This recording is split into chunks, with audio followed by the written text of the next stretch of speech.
Greetings, everyone. We are going to play a best of 3 Throne of Eldraine draft today. We have been mostly playing best of 1, pushing up rank and trying to get in a couple drafts a day. But today I want to go back to good old sideboarding, best of 3 Magic, and changes a little bit how you draft, and you start thinking ahead to sideboarding instead of just thinking ahead to the next opponent. And it's good. I like the traditional style of drafting where we use all the cards, And somebody else who uses all the cards, of course, is cardkingdom.com. They have all the cards. Well, most of them. They probably don't have all the cards all the time, but it's a constant goal. And anything they're out of, they aggressively buy, which is one of the reasons their buy list is one of the best in the industry, is because when they're low in stock on something, they want that back in stock. They are trying to provide you a one-stop shop for your deck buying, so you can show up there, get everything you need, buy it, be done, get it in like 2 days, not always 2 days, but like incredibly fast shipping, and then you get to be done with it. And that's one of the reasons I love Card Kingdom and have no problem pitching them every day, because they are my #1 source for Magic cards, buy, sell, trade, and they could be yours as well. And if you do buy physical Magic stuff and you realize Card Kingdom has the deal for you, please remember that you can purchase from them through my affiliate link down in the panels below. And that lets them know you got there from me, and it really helps this stream out. So you can always do that with your Magic purchasing. But thanks again, Card Kingdom, for your support of this stream. Now let's jump in.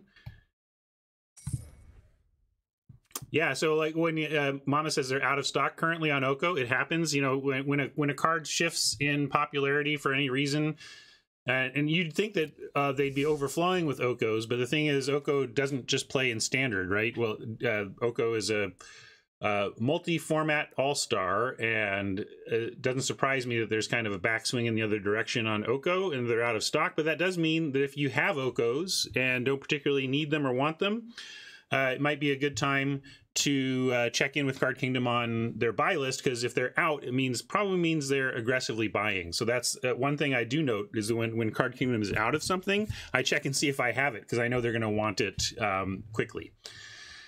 All right, we have a Doom Foretold.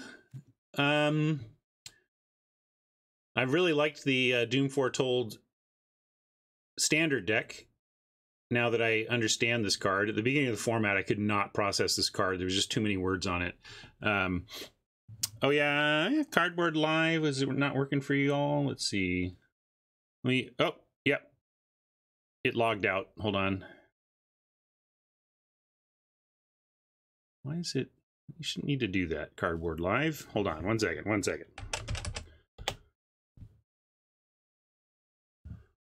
Yeah, I could put a vote up here while I figure this out. Hopefully that works now, though. Give it a reload. I think it should work.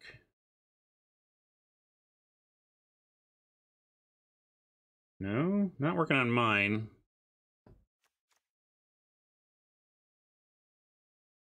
Okay, as long as it's working for some.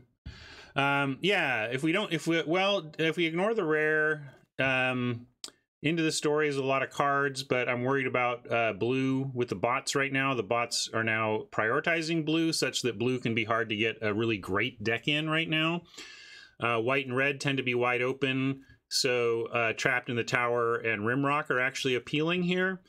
Fairy Guidemother tends to wheel, so you could do a trapped wheel Guidemother type deal. I kind of agree with you, David, but I would put Guide after. I put Guide 4th because of where the bots prioritize it. I think you can just generally wheel it. I'll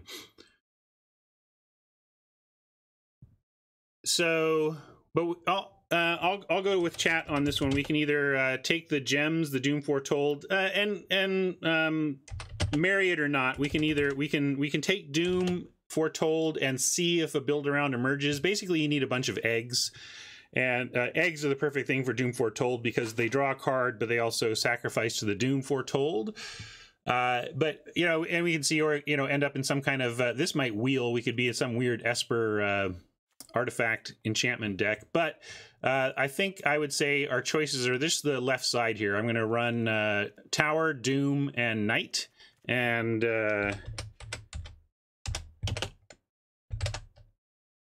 you tell me where you want to start.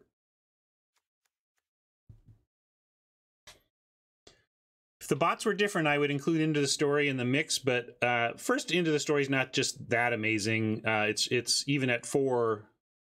At 4, it's pretty good, but if you're not milling, it's really 7 mana, which is rough. But Doom is, if you choose Doom, it's like possibly playable gems is how I would describe it. All right, yeah, Rimrock is likely to wheel, Guide Mother is likely to wheel, Trapped in the Tower will not, but we can pretty much assume we'll have Guide Mother, Redcap, and Rimrock waiting for us, assuming no bots get into red. Yeah, Shine Chaser is a total trap. It's like you put all this work in to be just okay. It's like, what? How much work do I have to put in to have a card that is now fine, you know? However, if you're if you're doing the like if you pick up a couple of the all the glitters and you're doing it, then you can still run them. They're just very medium. They're like build around C-, you know? Yeah, it's Bell or Reeve, but which one? Do we think this creature is strong enough to trump the removal? If I end up in black these days, black-white knights is a thing, so having a knight build around is solid. Burning Our Trainer is definitely the worst knight payoff here. Even though I think red is more open, Bell of the Brawl is just so much better for a knight deck than the 5 mana, I think. So yeah, we should probably just take Reeve. It doesn't mean we can't end up in a black knight deck, but this is very specifically, well, yeah, I would play this as my only knight. Honestly, a 3/2 menace for 3 is fine. Yeah, now I'm kind of leaning. I'm gonna actually, I've changed my mind. I'm gonna take Bell. I think Bell is in a good spot in this format right now. Covetous Urge goes in like a heavy black, but I don't really want to be blue-black right now. And I don't want to be mono-black either. So yeah, this is a Reeve spot. Venerable Knight would be nice, but we're going to Reeve. Hey, Fiddles. Going all right?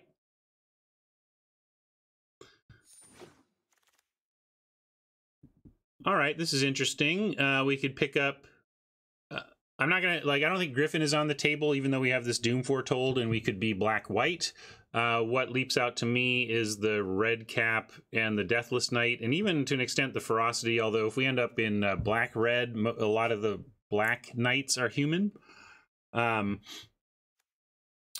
Yeah, Urge is strong. I just don't think, I don't like where it's positioned in the format right now. Deathless Knight is pretty good. It has this is a very rock scissors paper type Magic card, by which I mean there are board states and decks against which the opponent just can't beat it, and then there are various cards that if the opponents have, it's like, oh, this Deathless Knight is completely blanked by that, you know, 2/5 or whatever. But yeah, we can take Deathless. We're certainly not married to this Doom Foretold. It was just mostly a gem pick that could end up being something we do. We'll see type deal. This is an interesting pivot point, though. We have a Youthful Knight that goes with the Bell. And then we have a Carver and a Cauldron. I think I'll pull this one because I think there's 3 picks here you could justify. We have Youthful, Carver, and Cauldron. Make sure I spelled those right. I don't think we're on Embereth Paladin or Woodhaze, and I don't think the Guardian is in one of our clear main colors, but not a priority. I would rather take a Youthful Knight over a Wicked Guardian, but leaning into the Deathless Knight with a Carver seems possible. Cauldron's wide open, though.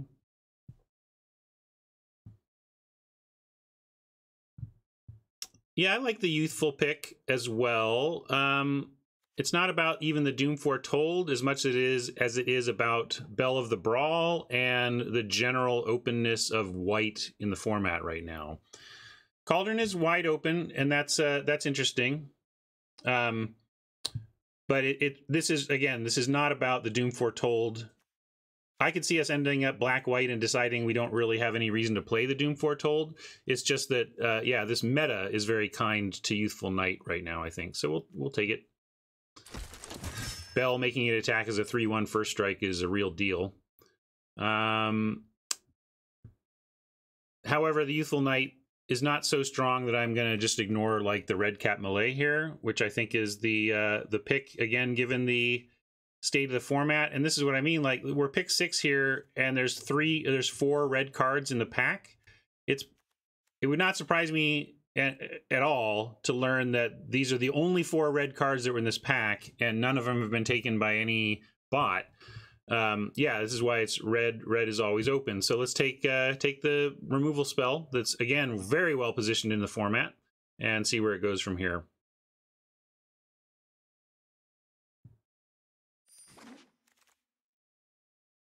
Here's the egg that we would need to make Doom Foretold work. We could take it and hedge towards being able to backdoor into, you know, the white-black aggro Foretold. We'd be giving up Flutterfox or Skewer. I think we take... David is off of the Doom, but man, this is best of 3. Yeah, eggs can support a splash, although if we're low down aggro, I'm not into 3 colors, even with tools for it. But I am like, I am greedy. I'm not done with Doom Foretold yet if we take the egg here and get like 2 more eggs. So I'm going to go ahead and take it.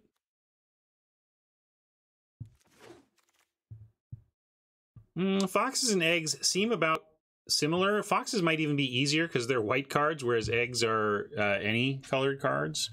Ratter has been kind of a big disappointment for the most part. The red-blue deck has been a big disappointment for the most part for people. I think we take Raiders here over Crystal Slipper.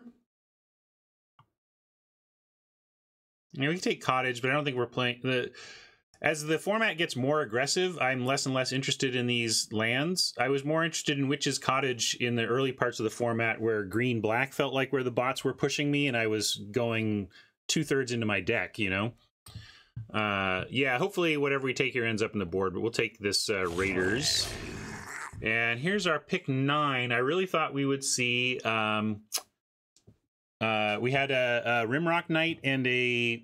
Fairy Guide Mother in our opener that neither of which wheeled, so that's worth noting. There is, you know, some bot decided that Rimrock Knight was the best card. We're going to take the red cap, but like yesterday we had a draft where it was pretty clear that no bots were in red, like literally 0. So yeah, it's not bad. I'm just saying our red might not be completely uncontested as it has been often in this format. In this format, I say, and what I mean by that is since the update. And I like Ginger Brute as generic aggro. We'll see if we can do something to augment it. As I've said, I don't love the Ginger Brute as just a, hey, it's a 1/1 haste that is mostly unblockable. But I think it's the pick here. And then barge in here. Pretty easy. And this is how we end up in red, right? Like just these super late barge-ins or whatever just lend itself to this strategy. You want to go tall as a beanstalk? I think we're off green. I didn't see like any amazing green at all. So take a drawbridge. 2-drop over the fling in case we just desperately need 2 drops.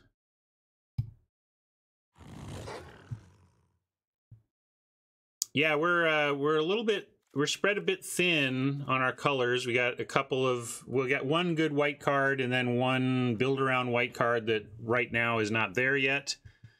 A bunch of weak red, although I like Raging Red Cap. I like the melee. I like barge in, but that's about it. And our best cards are black, but there's only 2 of them. So we're in a weird spot. Let's see what the packs tell us and the bots tell us. They're telling us we could get some gems for a Feyburrow Elder. And maybe we do, because this... Oh, no, I guess we take Archon. Like... Or we could just take the gems. Like... White seemed like the least likely color for us, and it has the best card in this pack, though. Green seems more open than white, says David. I mean, maybe if you consider, like... that the Carver signal, but I kind of don't.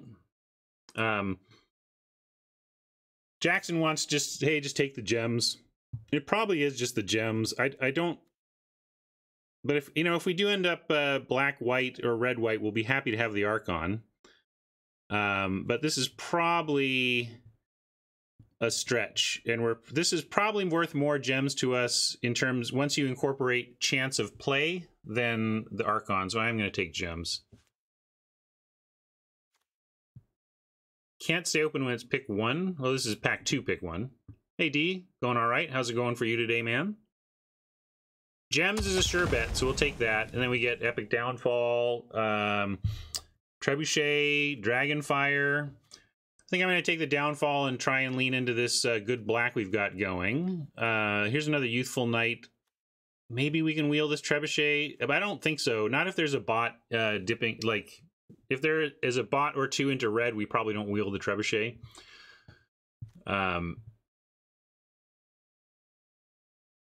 Yeah, I'm not thinking it'll wheel today. Yesterday, I think it would have in the draft we were in. Heck, this might have wheeled. Yeah, we'll take Epic Downfall, though. Too good. All right.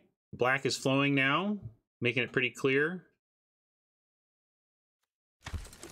that that black, at least, is one of our colors. Now it's a little more complicated. We even, you know, this is where we could revisit Savvy Hunter. Like, let's really take a look here, because if we, like, what are the cards in each color that we love? If you think of Deathless Knight as only a black-green card, so this would be a Savvy Hunter color. We have one that we like there, but really we only have Raging Redcap and the Melee as, like, love it. I think Barge In is pretty good, but they just, you know, whereas, like, these two don't really matter.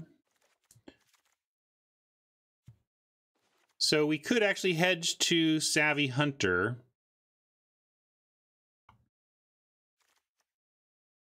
I suppose the hedge, it feels like to me the hedge to Hunter is better than one of these relatively weak for what we're doing red cards, or weak for what we're doing mono black cards. And I think we're falling farther and farther away from main white. We could still end up in some spot where we splash Doom Foretold, but Savvy is just the opportunity cost play, which is to say it might not even have a high chance of being what we do, but the opportunity to keep that avenue open is only that we pass on one of these marginal playables. So that's why we take it, not because we're so sure we're going to end up, you know, pivoting to green-black per se. But, you know, then you get an out muscle and it's like, maybe we should. Yeah, and if it looks like bots are drafting red and the out muscle is here, and we might wheel a witch. Even though we have, quote, a lot of removal in terms of an Epic Downfall and a Reef Soul, if we're pivoting to black-green, that's about all we've got, right? And in that case, I'm happy to pick up more removal. Oh, 2 Reeves? I thought we just have 1 Reef Soul. Yeah, just 1 Reef. All right, we're going to take our out muscle. This turned into a funky draft, but I think that's the pick. And then we are going to see here. Here's a Rose Thorn that could help us splash the Doom Foretold if we end up with a bunch of eggs. This is decision time, though. We could also take Fruit, but and just kind of keep at least in the black. But we have pulls towards kind of everything we're considering here, so I'll pull this one. This is a big pivot pick. So I'm going to give you 20 seconds on Youthful. If you somehow think we should actually head towards white-black, we have Fruit. We have Rim for Rimrock, and we have Rose for Rosethorn Acolyte.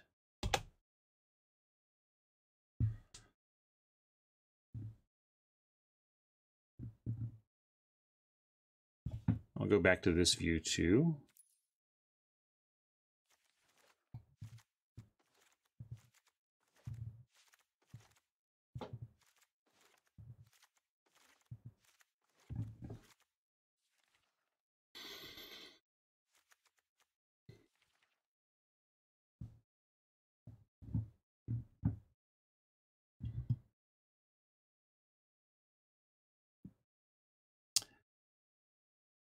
Yeah, fruit is a pretty safe pick here. Good morning, Wang Lu. It's not about ramping into anything. It's just about that we've started leaning. We've started the last couple of picks. The last two picks have been Outmuscle and Savvy Hunter, which are making us sniff around at green as the possible second color. But I think I agree with the fruit crowd. This is going to make the deck basically 100%, and especially if we end up black-green, it's probably even better in a black-green deck than the Rosethorn, so might as well take it, since it's only if we're... The big question is whether we think it's worth backing into red for the Rimrock or whatever. So I think we're likely to be heavy black here, so let's take the fruit.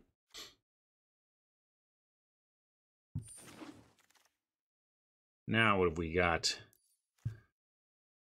A Hengewalker, a Bargain, an Insatiable Appetite, a Unicorn, a Cottage. I don't think I'm more likely to play Cottage if we end up black-green. Appetite could be good. Yeah, generally I like, in this set, my combat tricks to be on adventure creatures. So I'd much rather have Carvers, even if I'm doing food. Like, I'd much rather just have a Carver than an Insatiable Appetite. But we can take it.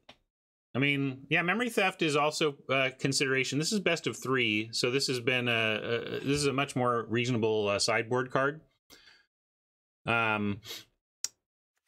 We could take a colorless card, but it's so demanding. It's basically kind of a black card, and I don't think I want to commit to a black card here. So I think it's Memory Theft or Appetite, and we're likely to pick up some of both for the rest of the way. I'm going to start on Appetite as a more main deckable card to me. All right, and now we have some pressure to commit to green with this Paladin showing up. And we even get in Paladin, with Paladin and Deathless Knight. Thank you for that sub. With Paladin and Deathless Knight, we have 2 green knights for Belle of the Brawl. So let's take Paladin and try to listen to what the bots are telling us. Forever Young is a snap pick here over that land. Tree Folk shows us that the green continues to flow. And I think I like Tree Folk #1 with where we're headed and with our lightness at 4 than Foreboding Fruit #2.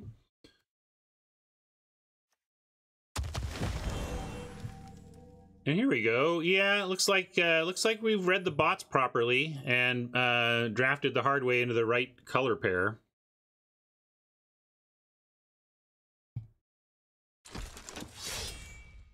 That's funny. The Fairy Guidewender did not wheel pack 1, pick 1, but it's wheeled here. I don't know. I don't understand. I guess it's pick quality or whatever. But we can take Fell the Pheasant for the sideboard in best of 3. It's much better here in best of 3 land. I'm going to take Lash, but we're not going to play it. Late Flutterfox. Yeah, white is just suddenly wide open. Yeah, let's get rid of... I think we can commit, so...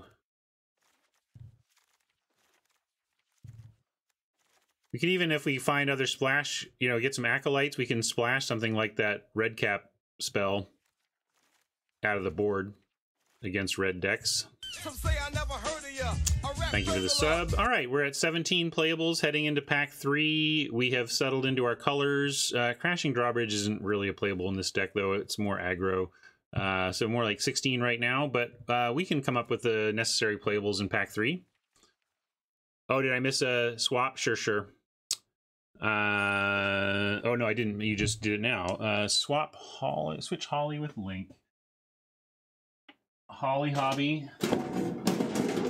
Little minor change for Mama.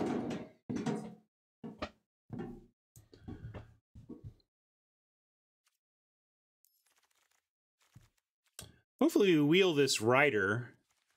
But in this, what we have going, second Deathless is great, and I'd take a wheel. We have several good wheel options here.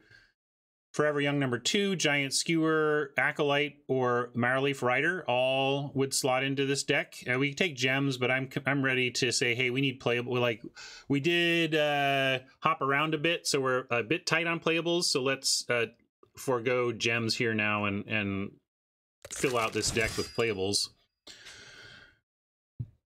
Which is tough to do here because all these cards kind of suck. We can take Wildwood Tracker.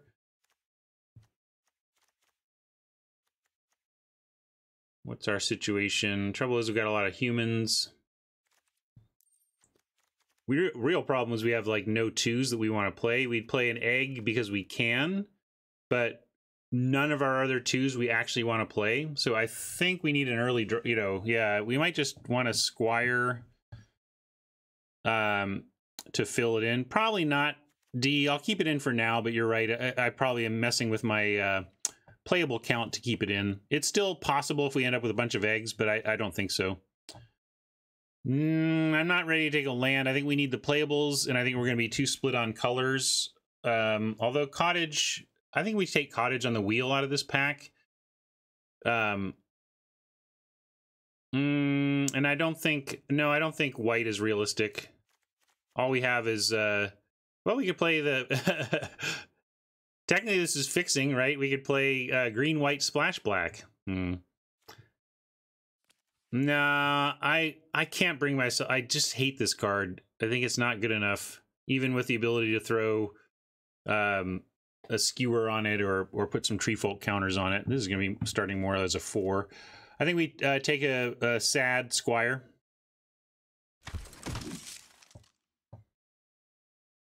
There's another sad Squire. And now again the white is flowing heavily.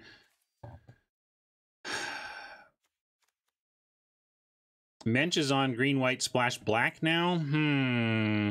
Well, you could think about that. Let's actually look at that. This has been a really crazy draft because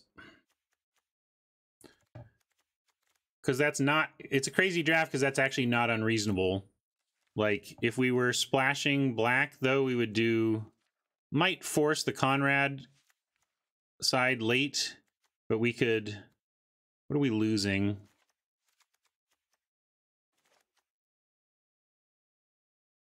We are, but we're trying to, I mean, here's the thing. We can come into a landing on a green-black deck from here and be okay. We could just take a Squire, but we want to make sure we're not missing the best deck. Yeah, I think that's the real problem. If we play green, white, base green, white, we can't play the Deathless Knights, and that's too much of a loss. So, yeah, I'm going to say no, we can't do green, white, splash, black. We got to commit to the black. Yeah, or if the Acolytes flow or something like that. Worth looking at, though. I think that was worth looking at.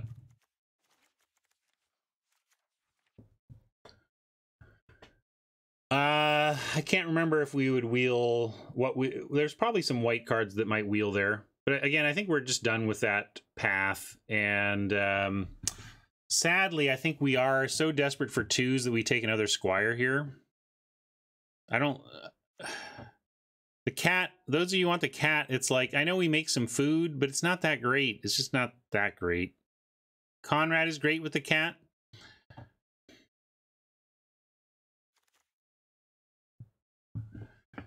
Man, I don't like the cat, but I'll pull it. We'll go cat, Squire, because Squire kind of sucks. Maybe we take the cat and just wheel the Squire. I mean... The bots don't seem super interested in green. That's why we ended up here, is that we listen to the bots. So, yeah, fruit is... I maybe should have put fruit on the table. You can vote fruit too, but... Sorry I didn't put it in the poll. It's a reasonable thing to have put in the poll, but I don't think we want second fruit right now.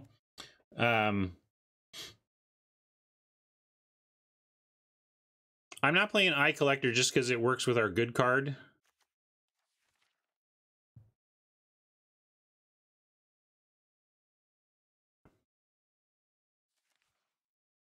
East isn't crazy.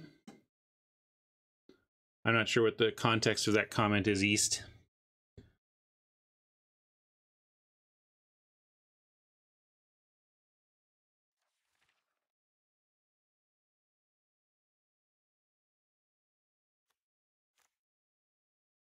Oh, relax, Fiddles. Come on. I like to hear what people think. And you know I override chat. All right, I'll take the cat here though because of what I said. I think we wheel the squire. I think the squire is the grown-up pick, but I think cat is the bot pick because I think we'll wheel squire or fruit. But I'll spec on the cat.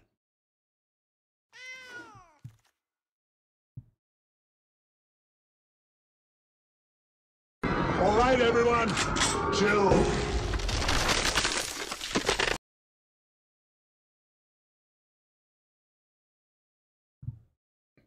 Nice hunter.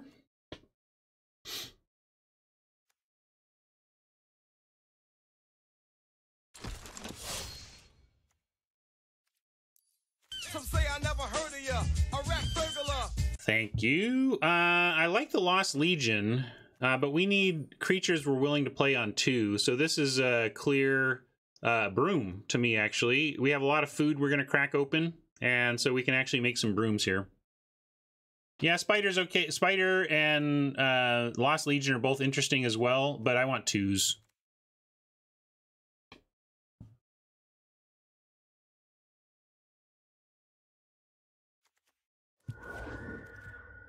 All right, oh no, this isn't the wheel even. Great. Rider's a nice pickup here with the black-green food deck, and it's a knight.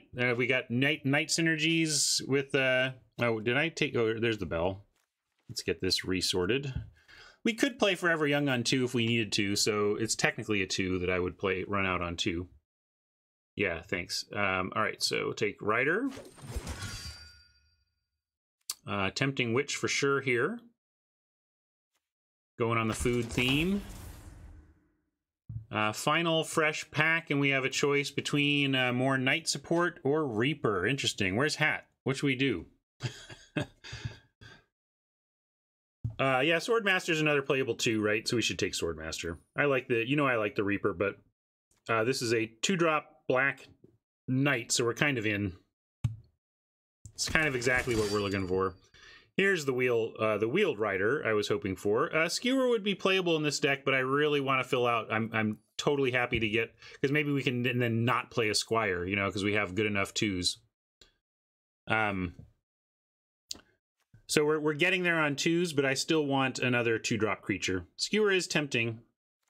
Skewer on Deathless Knight is a nice combo. Really hard to deal with that. So I recognize that. And we have Ginger Brute that also wears a skewer nicely. Our food, here's our food. Where's our food production?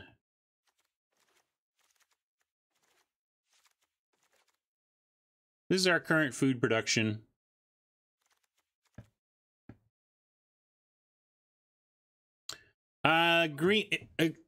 Green kept coming. Let's see. We had it was a early second pick Savvy Hunter with nothing else relevant really in the pack, or nothing else worth the opportunity cost of passing the Hunter. So we took Hunter in case green was wide open, and then it kind of was wide open. I did take a cat. We'll see if we play it, Chris, though. I don't think we're going to play it.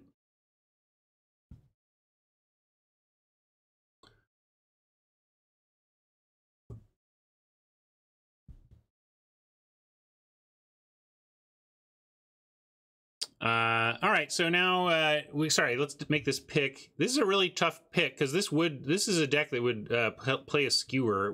I should have tracked better. There might be more skewers coming.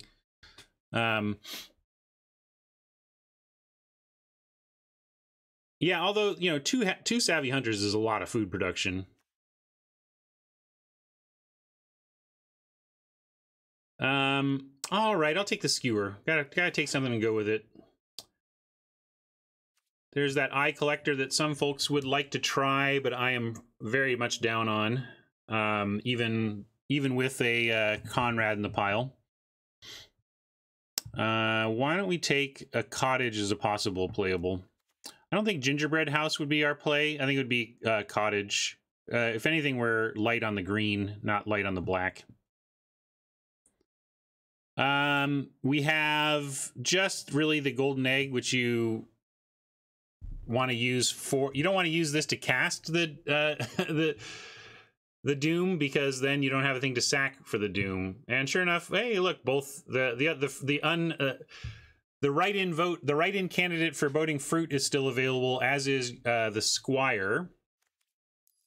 Let's reset this and really figure out what we need curve-wise.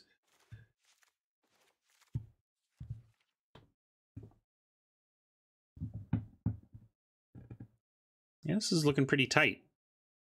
I don't even know if we want 2x fruit. I think we have enough fruit production, and we went for the skewer, so I'll take another 2 just to give us that creature early. I don't think we're playing this, although it, you know, Halberd goes on Gingerbrute, okay, but I don't think this is a Halberd deck. Here's another Brute. Maybe that does make it a Halberd deck.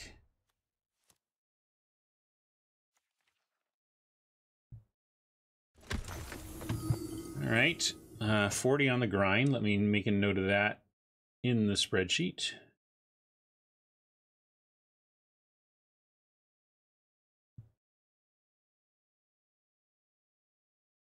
So definitely be black green.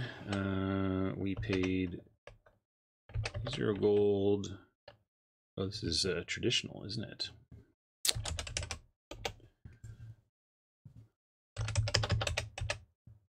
$40 on the grind so far. Cool. See what we can do with this. I'd say this deck is trying to push an aggressive advantage with bigger creatures than Oppo has, and then leverage food synergies to close out the game. Let's build a deck and then we can decide par.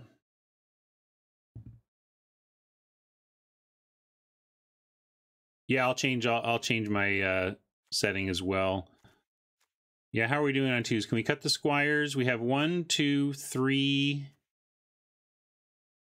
and 2 brutes. I think we cut the kitty. And consider the halberd given the double ginger brute plan. We could still do that.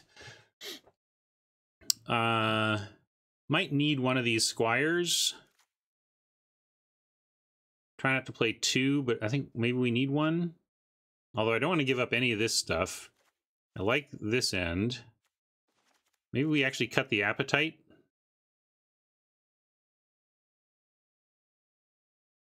Yeah, we can see, what do we want to see? The night total? We have 7 nights.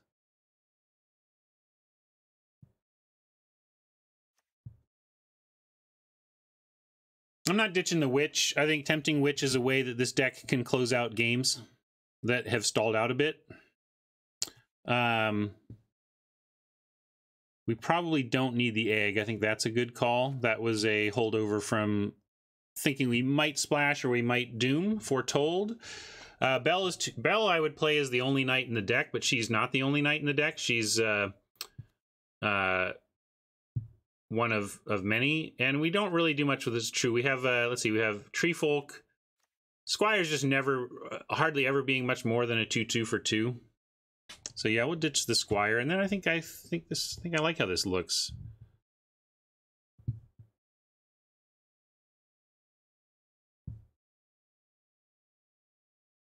You like the well, the appetite's in. I think they're both in. I think I like this. And then we have, what's our count? Yeah, 15-8. That's nice. I think this looks good.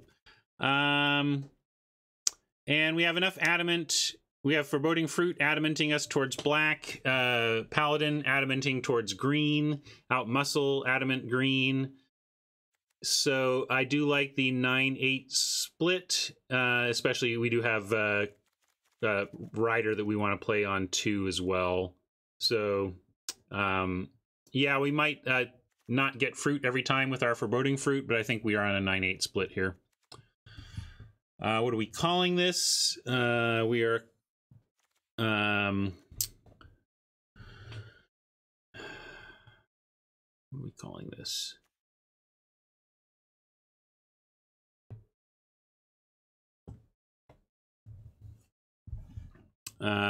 Savvy Punter.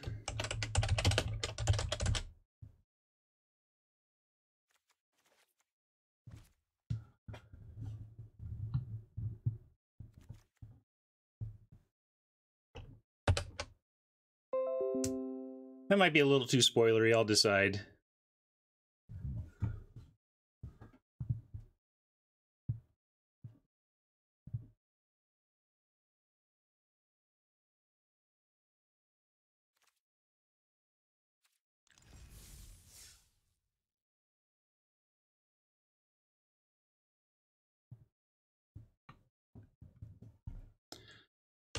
Well, I'll come up with a funny, non-spoilery name and I'll switch it.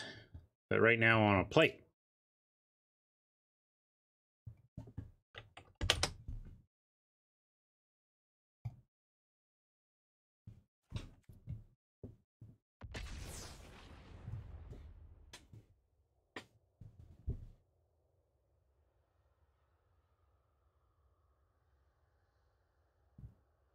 Yeah, the white going from way closed to way open was definitely weird. But it could have just been that there was more white in the pack 3 picks, so that more white was being passed, even with bots taking it. Some say I never heard of ya. A rap burglar. Medium Pimpin', thank you for the sub. I'm glad I was there for you this semester, and I'm glad you made it through. Well, we don't have, like, creatures for big action, but I'm going to keep this anyway. We can head towards maybe a Adamanted Foreboding Fruit, and we at least have Skewer on 2.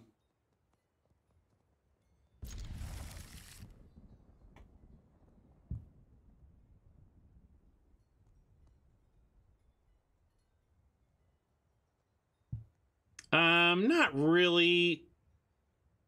Kadath. I mean, you have to make some educated guesses, but tough to know for sure.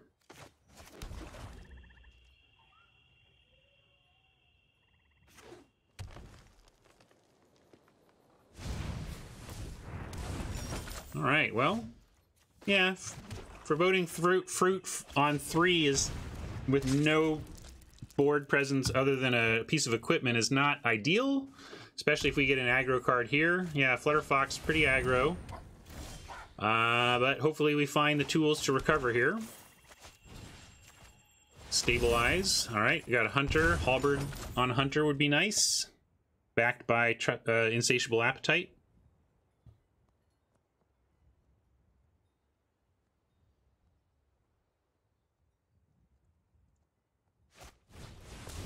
Well, now we can't even really play down the Hunter. Okay, we can play Deathless Knight instead. Much better. Yeah, Hunter is a human warrior.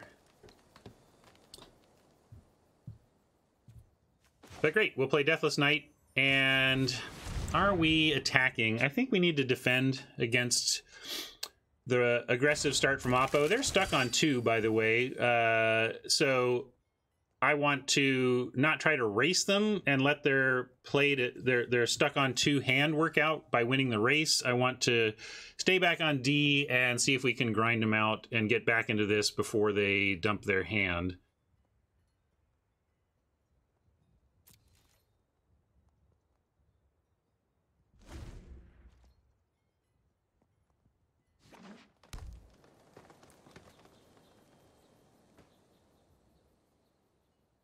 Trapped in a tower would be the worst thing for the Deathless Knight, so brace yourselves for that.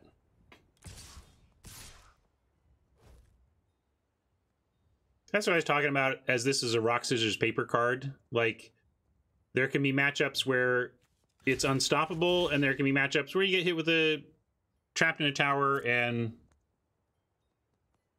that's it.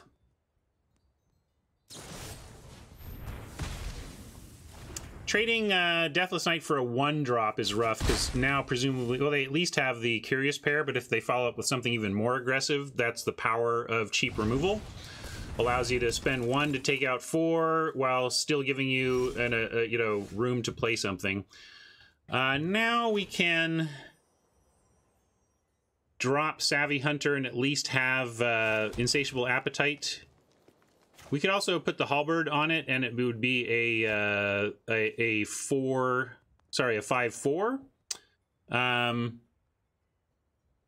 Oh, does it not? Oh, non-human. Yeah, sorry. I need to read my cards. I was thinking this just goes on anything. It does not. So we can't just snap this on. So we play Savvy Hunter, and we keep Insatiable Appetite up for the inevitable attempt to try and kill it.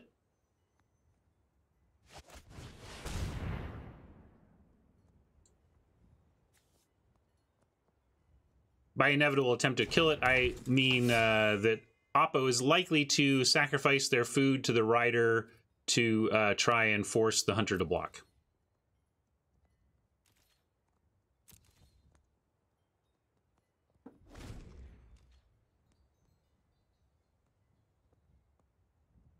Yeah, if they, I'm assuming we're going to be using our 2 mana to pump the hunter to a 6/6 to eat the rider. But if they don't make us block with the hunter, then yes, we'll eat food and get the Deathless Knight back.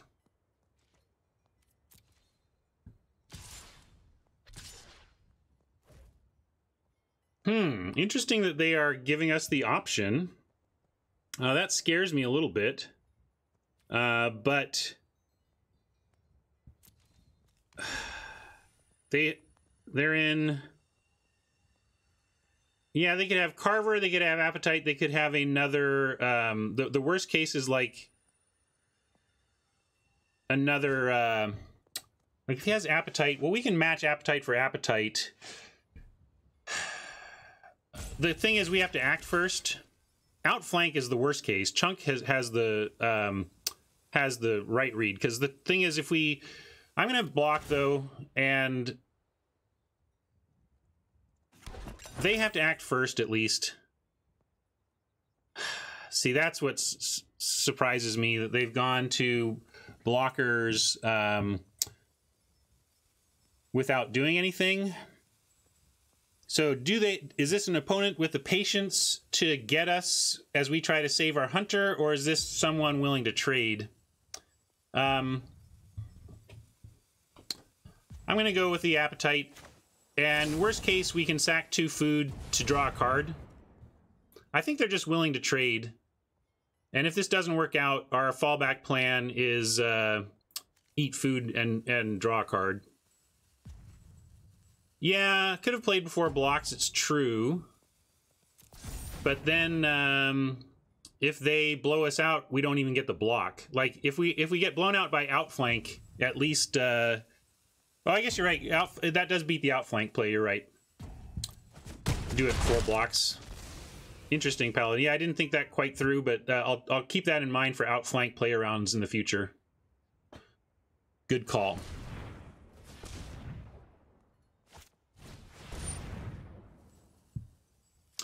Nothing would blow us out if we did it before blocking, but we could end up in a spot where we... Oh, let's see. Yeah, that's good.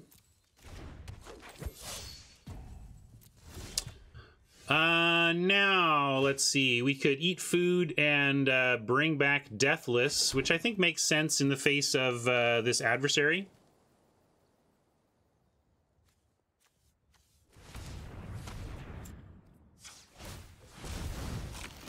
Gives us a good block again on adversary.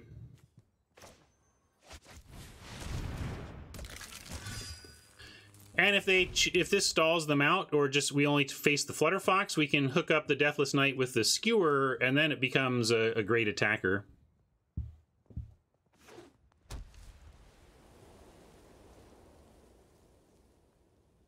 Skeleton Knight can wear the Halberd, too, if we wanted to throw it down there.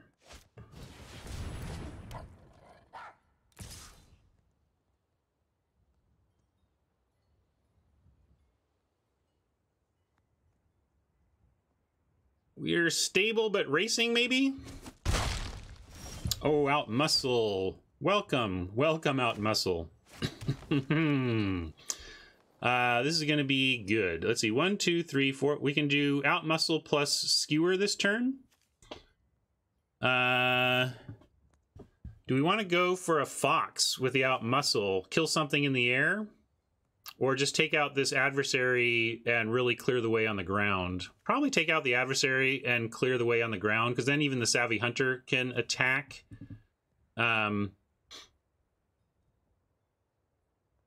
maybe we put Skewer on the Hunter so that they can't even double block to kill the Hunter. I think that's the plan right now.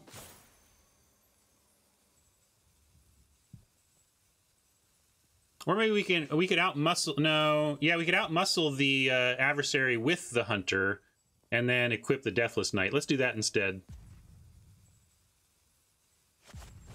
Sorry, just thinking of some different ways to approach. I just want to get the Hunter to 4/4 though.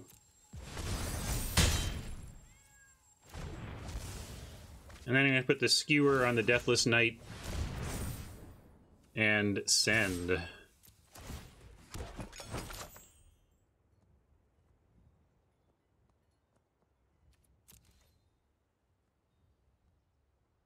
Turning this one around here. Yeah, that's a good point. We are expecting this to die sometimes, so why put counters on it? That's an excellent, excellent additional reason to take the Hunter line. Could draw cards, but can't do anything with it, so might as well wait.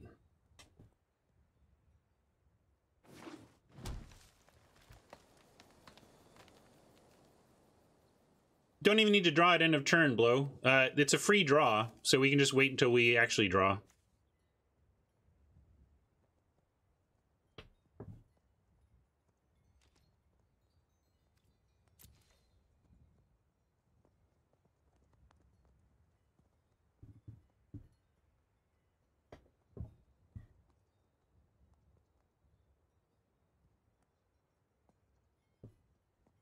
And this is best of 3, so we should be thinking ahead, keeping in mind what we've seen, what we're going to be playing around, how we're going to beat green-white, etc.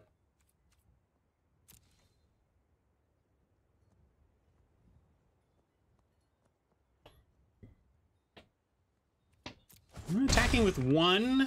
What are they going to drop? Yeah, we'll bring Fel in for sure. Transformation to block the Knight is not going to go well for Oppo, because we're going to throw a Halberd on the Deathless Knight.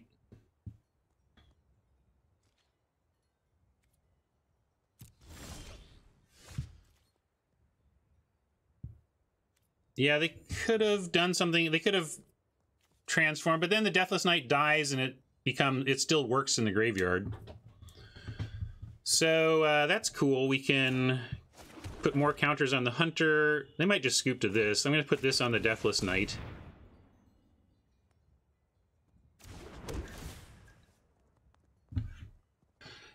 And we could even draw, but I think our play... I guess we should draw 1. Might be a better play coming on top than Treefolk. Forever Young doesn't do anything but draw a card here, so we'll just do the Treefolk play.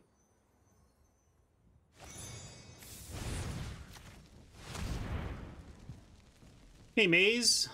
Maze of Death hanging out first time from YouTube, like my buddy Chris. Awesome. Glad you could make it.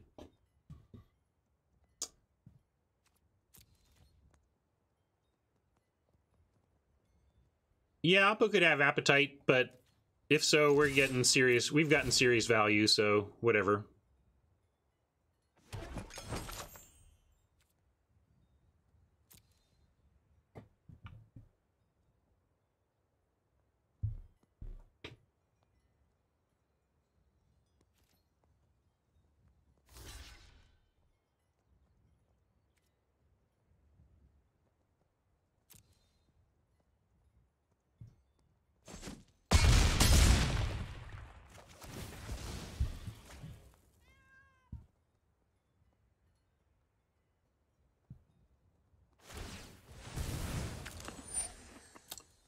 I think we're in a good spot, chat. You think they're on outflank? Wouldn't they have used it in that to blow me out? And they have to just drawn it. Yeah, we could draw again. That's fair. Maybe find a 2. Conrad looks good.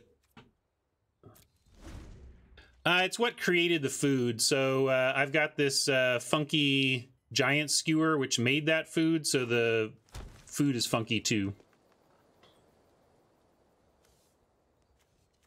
And see how the food matches? You know, it's the pig food because it's the giant skewer.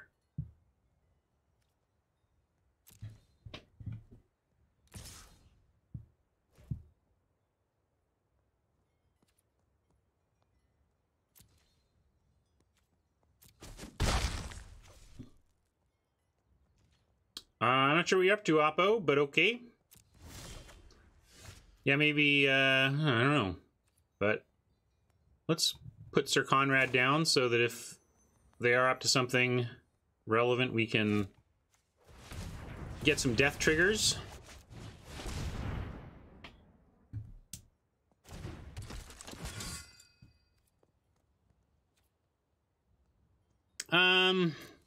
Maybe I don't need to show him Conrad. I don't think they're like, tell me what they're gonna do in sideboarding differently because they know we have Conrad. I mean, maybe they save removal or something, but I don't know.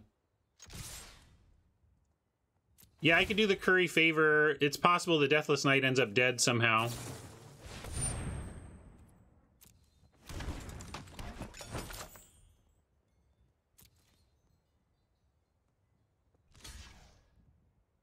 There you go. I mean, that's why I wanted. Like now these creature deaths.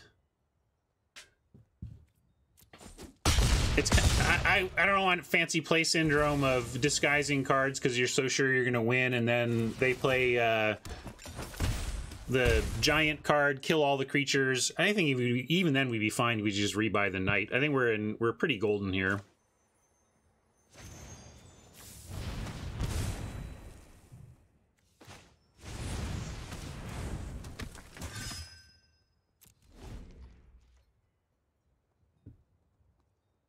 Creature tokens they hit the graveyard and disappear. Yeah. What was I just talking about? Look at that.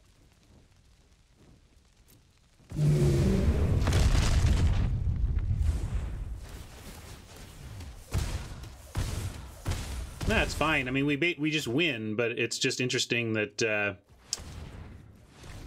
exactly what I was saying. I don't want to assume we're gonna win when there's sweepers in, you know.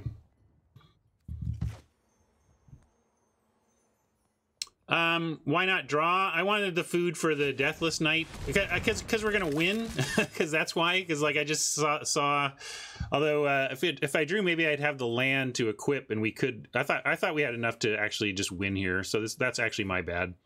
We're 1 land short. No, it could matter.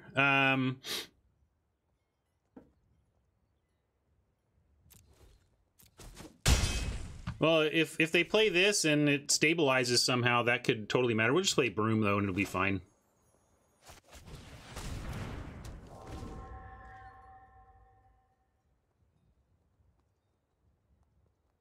Yeah, Forever Young the Draining Knight, that could work. A lot of ways to win this one. But we still got to win the match, and we are up against green-white with a sweeper.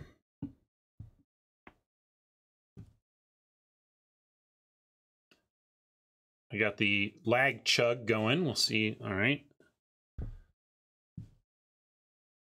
Bring in Fell, because we'll pick off a Fox. I think with 2 foxes and likely other white flyers, I think we can bring in the fox. Why do we want the cat? What makes this cat time to you? That we're just going to be like chumping on the ground a bunch?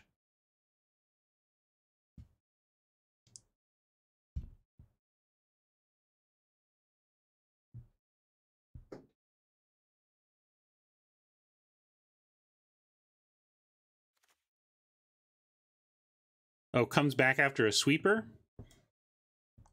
I don't think that's worth it.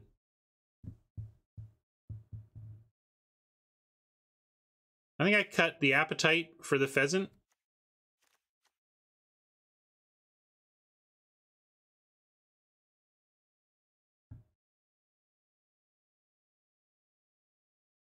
I think I'm going to cut appetite.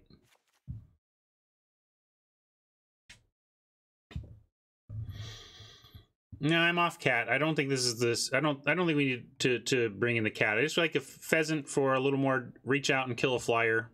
And then I think that's fine.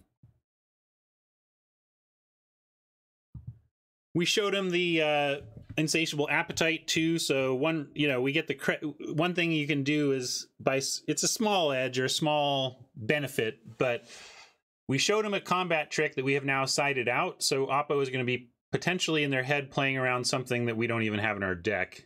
Again, small benefit, but thought I'd mention it.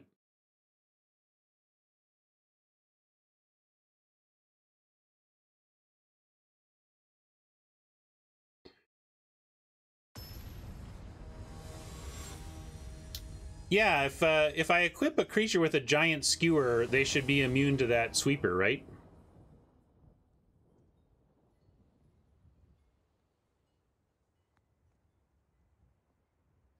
Yeah, that's something, Chunk. But again, I just feel like it's all a bunch of things trying to make a 1-1-for-1 add up to playable, and I just don't think it quite gets there, but it's not awful. I'm going to keep this and go ahead and fire off Forever Young on 2 if we don't find a playable. We get Deathless Knight and a already adamanted out muscle is a nice thing to have going. Again, Deathless Knight with a counter is not a big deal, but out muscle with 3 forests is a big deal, is what I'm saying.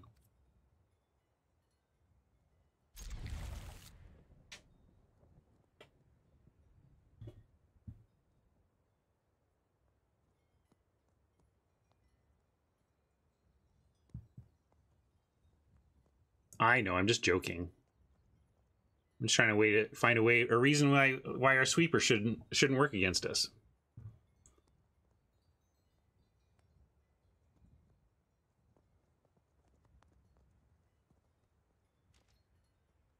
Oppo has mulliganed to 6.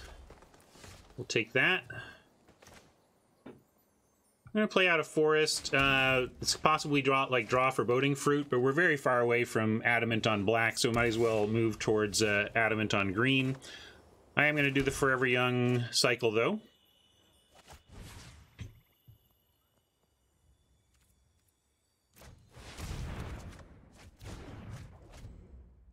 So ideal would be some sort of 3-drop creature or 2 or 3-drop creature we can play next turn.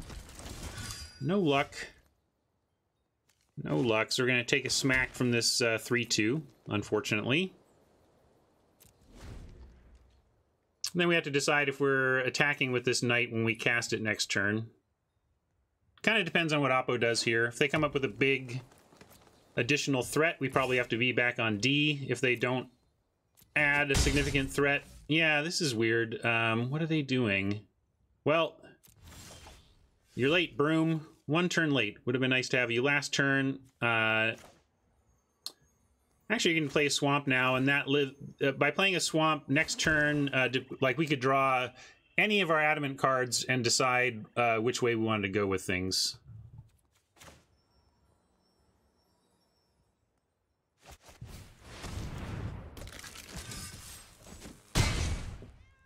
All right, fantastic that Oppo did nothing on 4. That's a huge tempo advantage for us that they didn't manage anything, because we were the ones behind. We spent nothing of relevance on 1, 2, or 3, so them missing on 4 really helps us catch up on 4.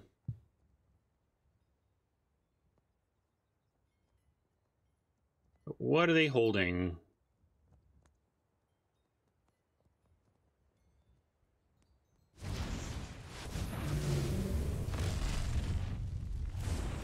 I don't like that play, Oppo, but I'm cool with you doing it.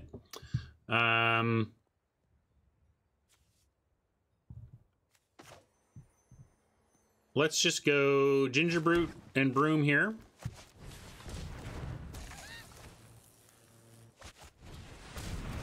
eventually we'll get some life gain to bring back our Deathless Knight, which is what makes that use of that sweeper kind of weird. Yeah, I could have carvered the Brute, you're right, but I bet we can get him with a combat trick next turn. But sometimes it's right to just use these adventure spells for extra damage. That's fair. We can actually get to the point where we go get +3/+3 and indestructible and fight. This is a 7/7 though, so we can't get quite big enough yet. But they may just think their only chance is getting this giant going. But I guess what we need to get Deathless Knight back, Carver it, and then out muscle, and then we can take out even a giant.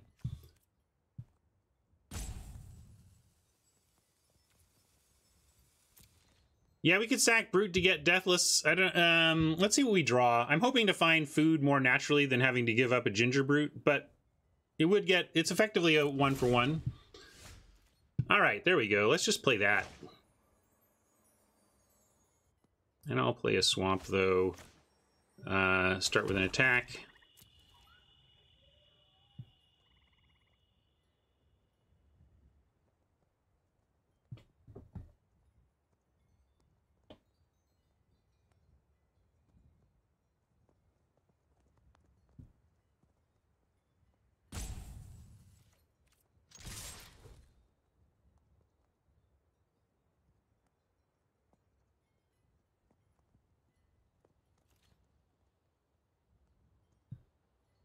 If you pay to get a Broom and get Knight back, is it a 1/1? I'm not sure what you're saying.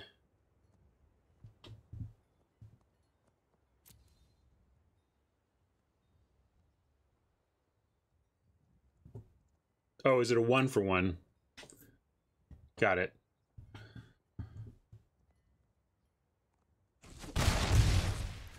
Yeah, it gets complicated, but I mean, you could argue it's even a 2-for-1 at that point, right? It depends on, but you know, ideally you get the Knight back even freer than a 2-for-1. You know what? You know what I mean?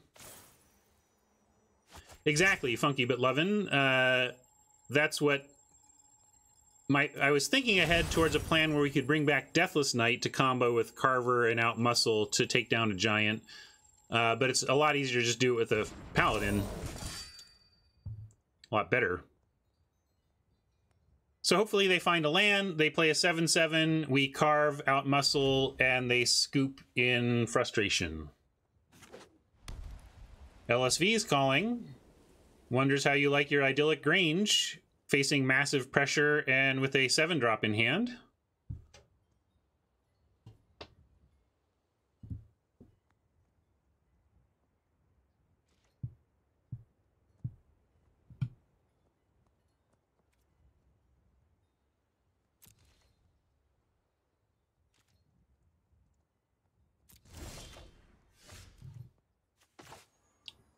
Wow, we even get to drop Halberd. Let's put it on the Ginger Brute. Although we might end up sacking the Ginger Brute. But I don't think we'll need to. I'm just going to throw it on the Brute. I don't know what they have. Maybe it's lethal.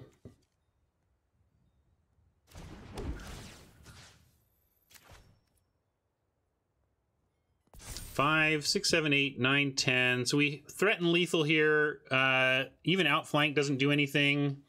I don't know what they could flash in. I think we're just successfully lethal here. I can't think of what Oppo does to get us. Like, what's in white green with no creatures on board that can just get us here? I can't think of anything, so I'm going to do it.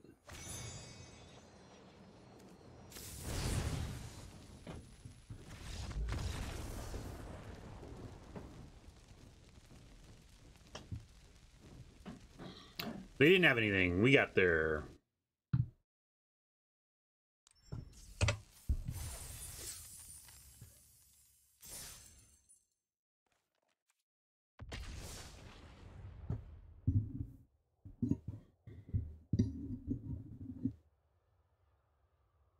Yeah, I guess Return to Nature saves them, but it doesn't blow us out, so it was fine. Game sound might be laggy, might be you, might be me. I've tweaked with game sound delay in the past. If a consensus of viewers feels like there's an annoying delay, we can talk about taking a moment to do some tech support on it. Oppo has kept 7. We've got Broom on 2, and any 2 lands gets us Deathless on 4. But we're basically pushing it to keep this. I think we have to mulligan this because one of my heuristics is if we get any land in our deck, do we have a solid 3-drop? And the answer is no. I think this is a just across the line of sketchy keep and into mulligan. All right, this looks much better. We're going to keep this. Which adamant do we want to play towards? Green or black? Probably black, since a foreboding fruit would be a helpful way to get us out of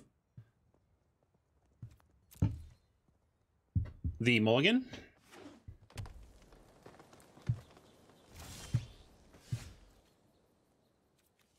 There's the fruit.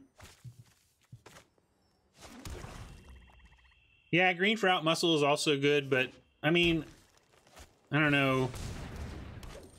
Ooh, all right. You're late, Brute.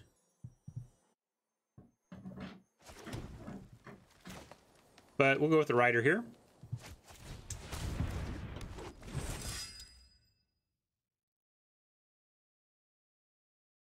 Yeah, we can mess with the game sound if it's a little bit delayed. But I might do that off the air later. I don't know if it's not painful. We can just I'll fix it in post. You know, do it later.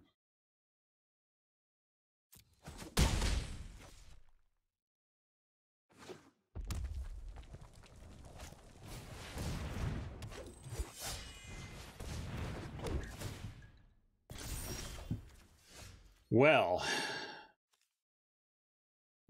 guess who's going to suffer an epic downfall now?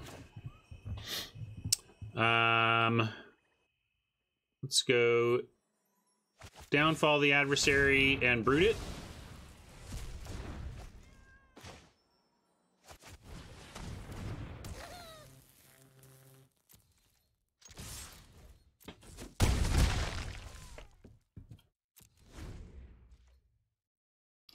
Why not trade wolves?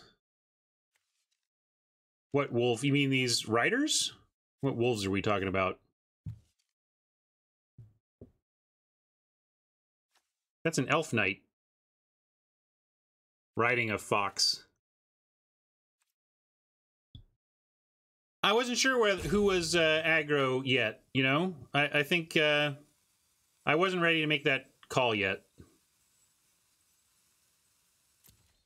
I thought we had time, and we're... Some say I never heard of ya, a rap burglar.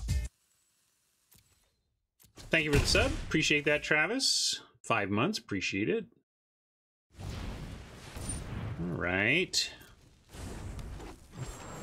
All right, land. Just what Dr. Garfield ordered. But we could reeve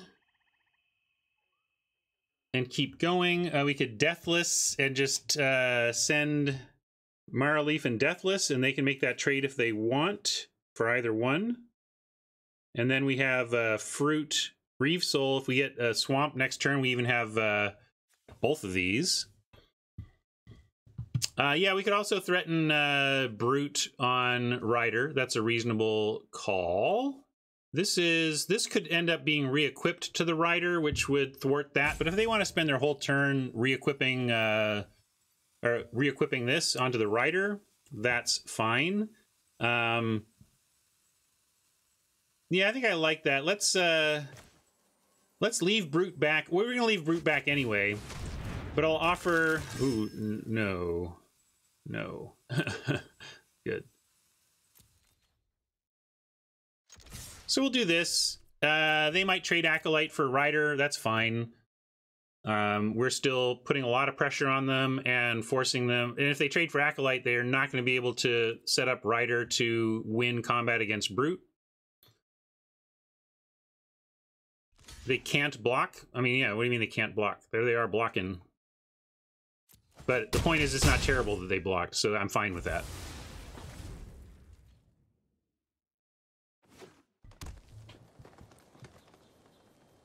But Rosethorn could produce mana, so. All right, well, they get that, but we're going to get that back, no problem. For now, we're just going to Reeve. Oh, its power went up, so maybe it is a problem. I guess we threaten with Broom then. Now let's Fruit for Adamant. Find land. There we go. Ah, interesting. I was gonna play the Broom, but now we can actually drop Halberd on the Ginger Brute and threaten to block even if they come up with a fifth land and re-equip the Rider. So let's just do that and then stay back on D with the Brute. Yeah, we can eat food for the night, but I want to do that when we can then recast the night. So like when we're on 6 mana, then we can do that.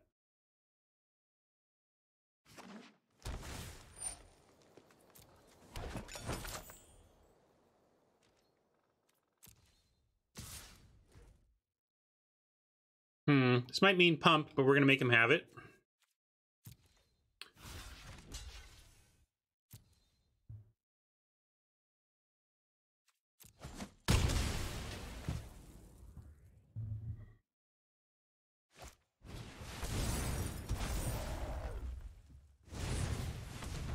All right, we're in a pretty good spot now, I think.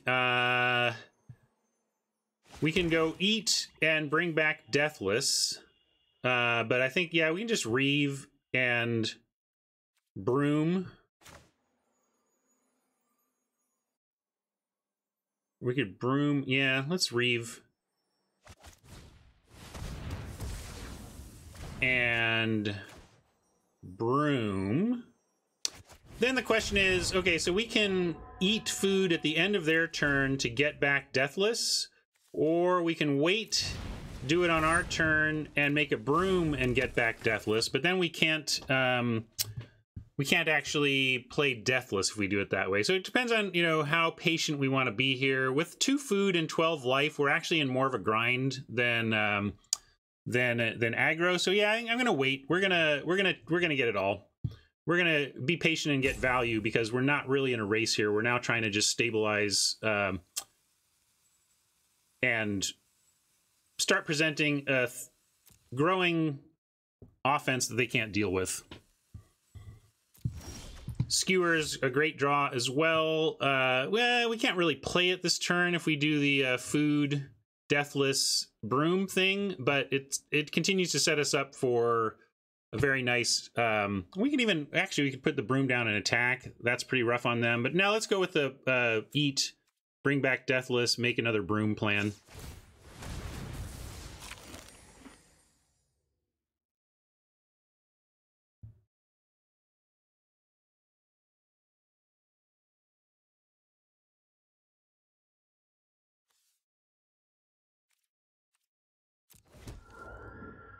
Yeah, maybe the name for this deck should be something like Sweeper, and like something with the word Sweeper, and it's really about the Broom when it sounds like it's about a Wrath effect. Hunter Sweeper.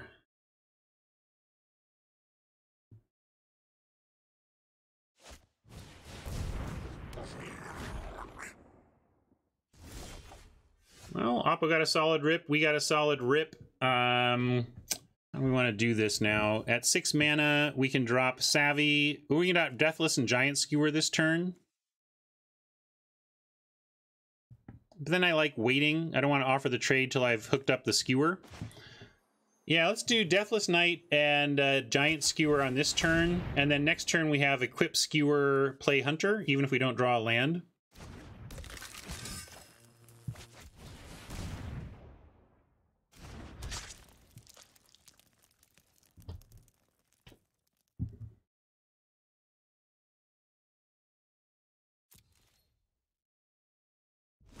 I missed it. What was the...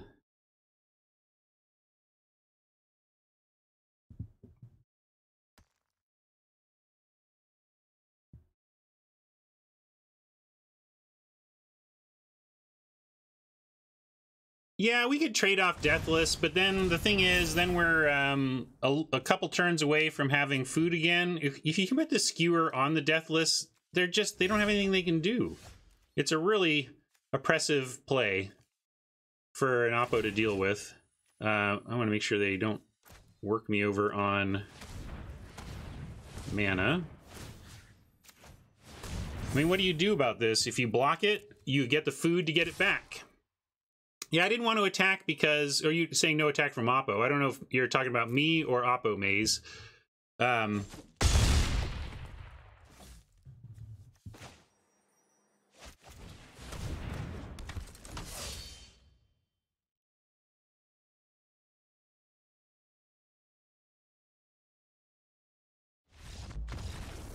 By just waiting a turn on that offer, we just get to put a situation that they can't beat, as opposed to, okay, they traded Grumgully for the Deathless Knight. Now our Deathless Knight is in the yard and we don't have any way to make food, so now we're like waiting for life gain.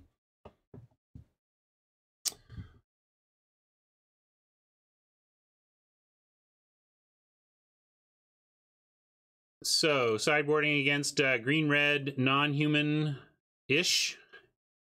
Looks like it's mostly green, heavy green, splash red.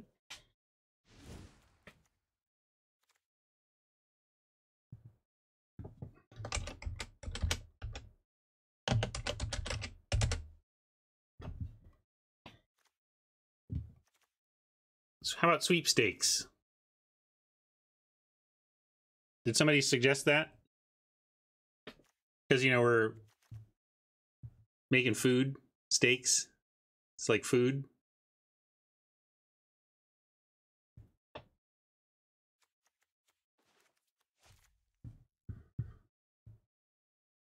Well, I like Idiot Pig Boy's idea then. We're going with sweepstakes. And are we bringing anything in? Heavy green. We could bring in a Lash of Thorns and surprise them with a Death Touch. We didn't really see anything that big, though.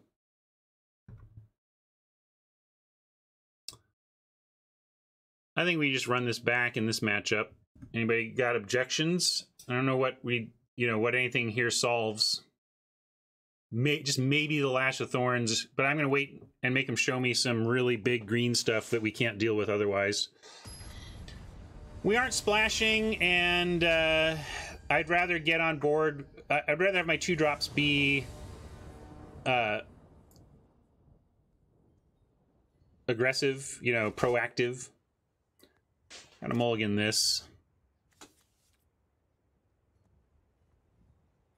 Turn this into a swamp, and then I think we keep, but I can't count on swamps being there for us here. And Rosethorn goes on nothing here.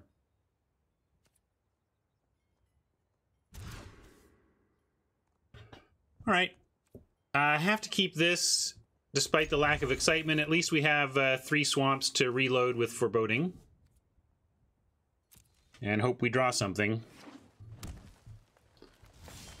Well, I should be more specific. The Magic Gods are like, a forest is something. Hope we draw some action that we can play before turn 3. We'll see.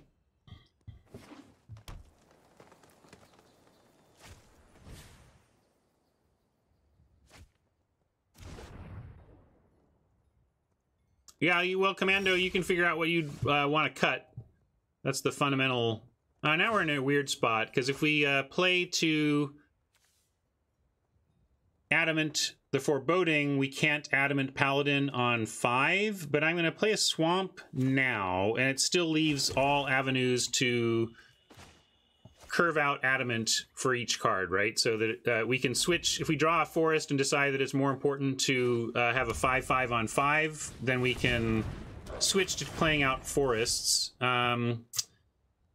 The Ginger Brute showing up late is interesting because we can actually do this. Let's go Ginger Brute, Halberd, Unblockable.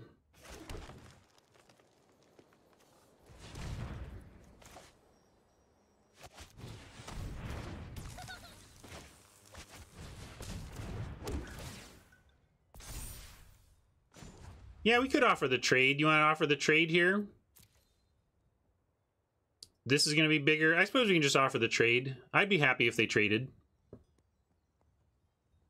And that means they're not going to, so we can just offer it.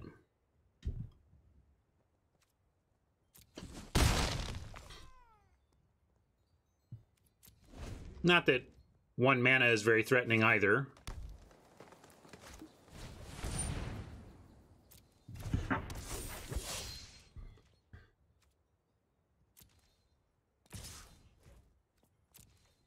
It is rough, but maybe we can race. See what we get here. This could be a big draw. Deathless Knight. Come on, one time. Not deathless, but a worthy combatant.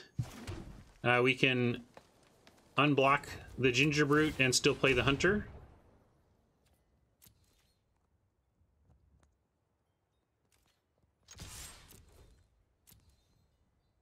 I'm not sure if Paladin will be a stop sign. Oh, they have Return to Nature. All right. Well, that's going to make racing tough. But we'll throw out the Hunter. If they send in Grumgully, we got to block. I don't think they will. Well, they will. Well, I think we have to block. Like, they probably have a trick, but then at least that slows them for the turn. Sucks to trade Hunter for a trick, but it would be okay to trade Hunter for the Grumgully. I don't know if we can beat Pump, and rather get it out of the way so at least they're pumping to win Savvy Hunter versus pumping to win Paladin.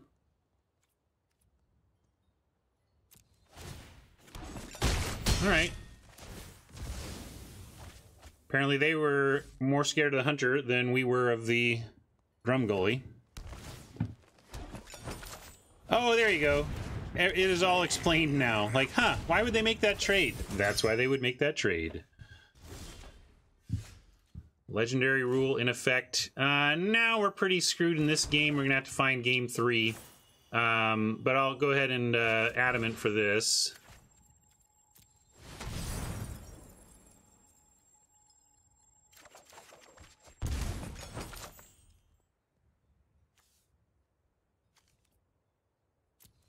I don't think we can come back from this, though.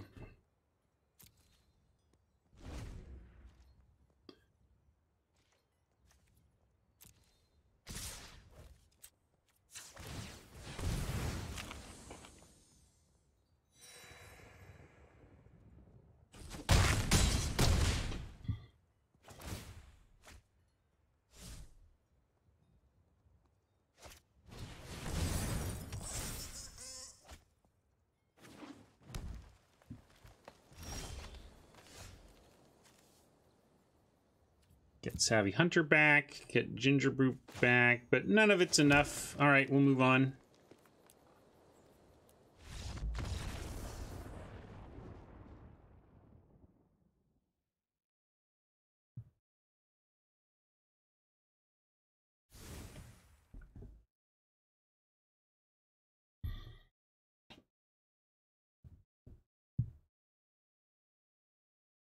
Yeah, that was a pretty nutty draw. Let's see if we can find a nutty draw of our own. So I forget who was arguing for Golden Egg, but this is your chance. You gotta say what you take out, though. What do you think is the worst 23rd card? I think I like Appetite in this matchup. Looks like they're gonna have this capability to create some 3/4s and 4/5s that are outclassing our stuff a little bit. So that's part of the problem. It's like, yeah, Egg has some synergies, but we make a lot of food and games can stall out, and the Witch both makes food and starts chucking it. And Egg for Forever Young, like, isn't Forever Young just way better? Like, I would rather have Forever Young getting back some critical creature and cycling on 2 if we need to, rather than Egg cycling on 2 and then kind of being some food synergy.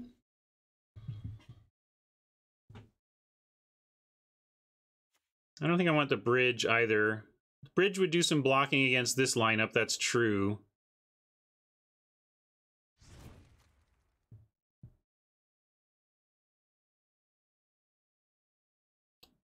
But I don't want to remove the halberd. It's part of what makes these brutes decent along with the skewer.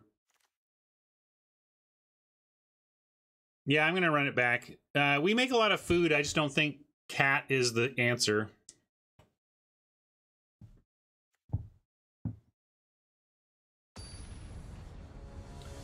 Like, if your plan for their big boys is to chump with kitties until the chumping runs out, and then you, like, it just doesn't seem like the plan. It's like, how does that get us to a win? All right. Perfect draw, beautiful curve out. Let's stomp face. Yeah, that's comes pretty close. Certainly a snap keep.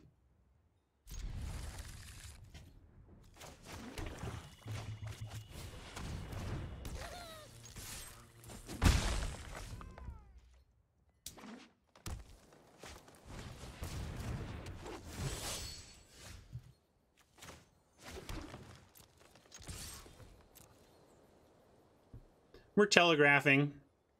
I might even just go for the damage here. Yeah, we're so telegraphed, I'm just gonna get some extra damage in.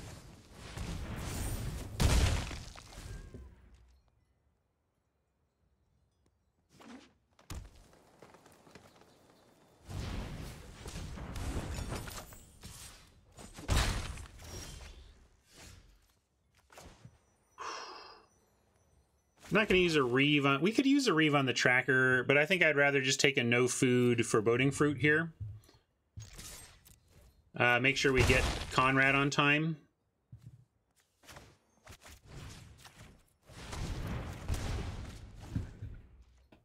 There we go. Got our lands. We're going to get Conrad on 5.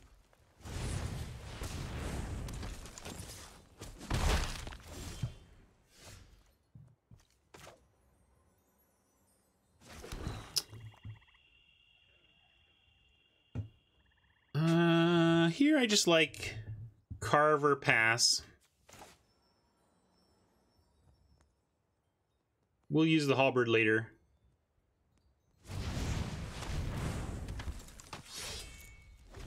Use up all our mana. My big worry is they play something big here and then have an out muscle to back it up. If they have something big here and an out muscle, Sir Conrad might not do anything. But if they don't make anything big... Oh, so now I'm going to think what we'll do is take a turn to reeve. Because that's exactly what I'm talking about. We drop Sir Conrad, then they outmuscle with Curious Pair and kill Conrad, and that would be terrible. So we're gonna reeve. I might try... I've been lagging so much, maybe that's part of it too. Maybe after this match, I'll try a restart of the client and see what that does. Yeah, I'm glad it's not doing me speaking. It's maddening to watch somebody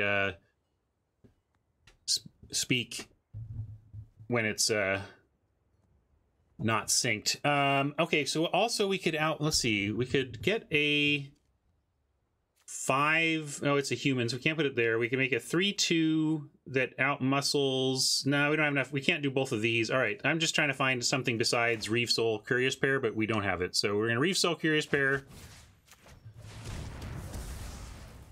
I'll drop a swamp, and we'll throw a halberd on the brute now.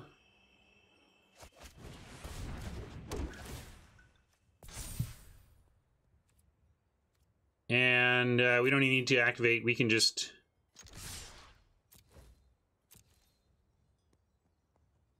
let them decide what they want to do.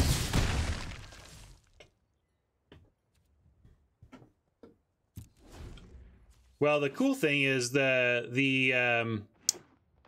go look up what's the name of the guy that's like, this is this guy capturing his mount. There's the green 2-drop 2/2 uncommon Sir something or another that is capturing his mount in this picture.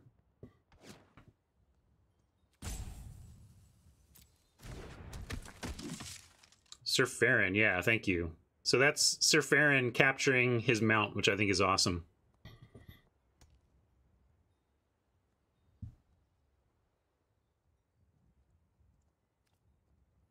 Yeah, they're a little non-bow with some humans. It happens. We're there too in some ways. I'm playing a halberd with half-human deck.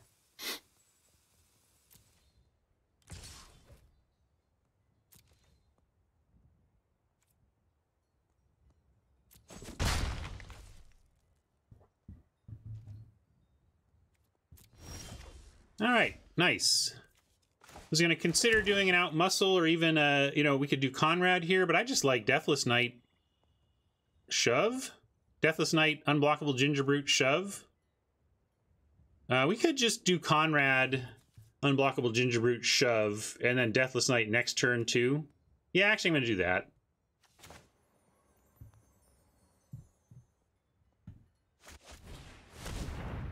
I think that's a better two-turn sequence.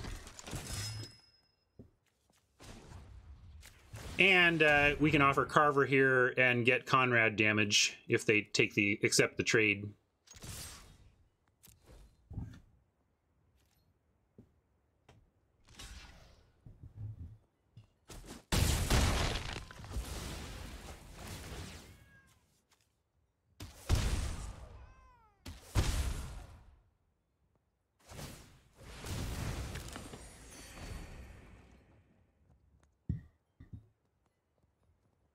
Just give it up, Big Nestle.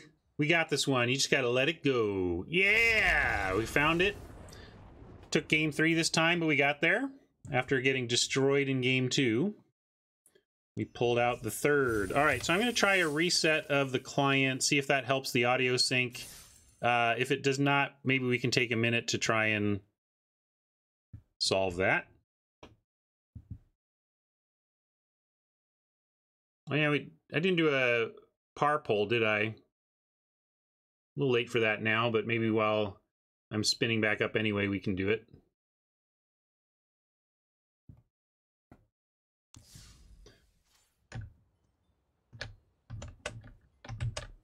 Although we're 2-0, so I think I'm gonna. Your only options now are 3. I guess we go 2, 3, 3, 5, 4. Let's do this. There we go. Here. Here's your par poll, late par poll. But now let's check audio while we're doing that. Here, I'm going to turn it up loud so it's obvious, but I'll turn it back down.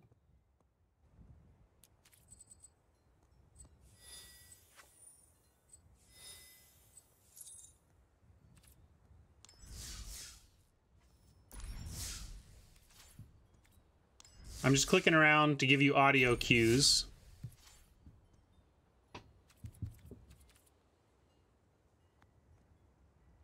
It means on average, like if you played this deck a million times, that you expect that your average win count, if you play this deck in a million events, that your average win count across all those events would be 3.5 match wins.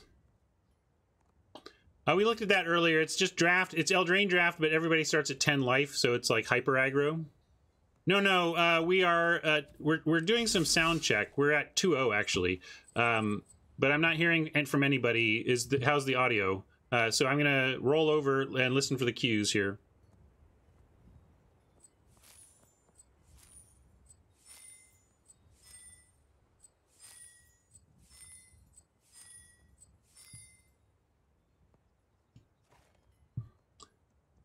All right, so let me see.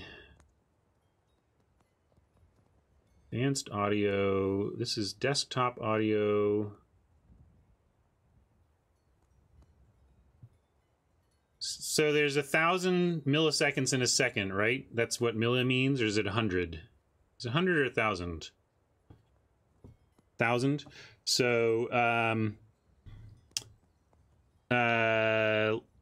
half a second, you think? So I don't know if I'm supposed to make this go minus 500 or plus, but wait, hold on.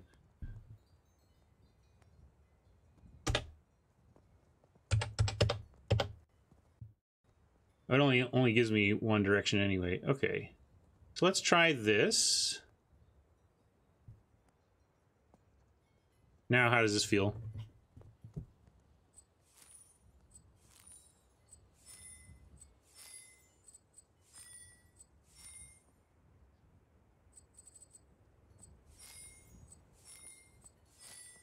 little better? All right, let's go back in.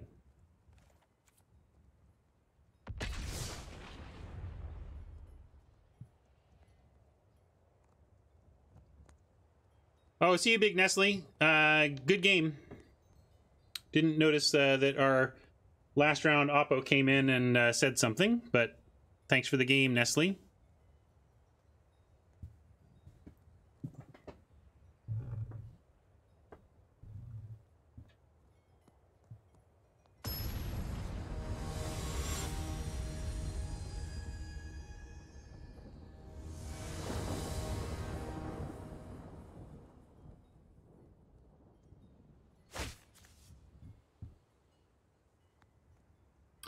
Should I set up an Arena account if I want to redeem the Twitch code for the Liliana deck? Yes, I mean, the Twitch code for the Liliana deck is not useful to someone without a Twitch account, right?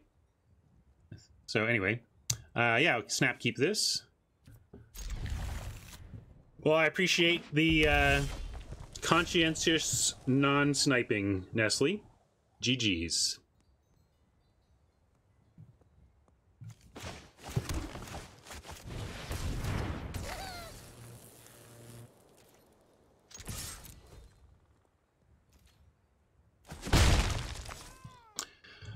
I think you need... What is it? You need to be a Twitch... Do you need to be Amazon Prime, too? Is that the deal with that one? All these different things show up, and I'm not sure.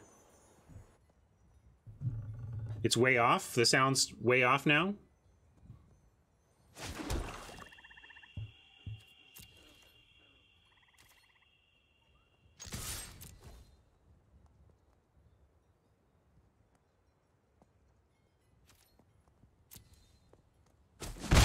Gonna go Rider here, so I'm not really talking through my plays, but I want to get creatures down before, like, Giant Skewer, and between the two drops we had available, we should go for the one with the bigger power.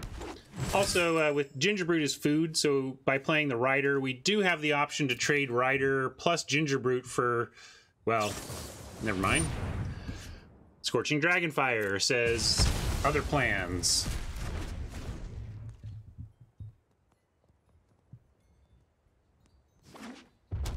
Off in the wrong direction. What if I go minus? How does that work? What does that do for you?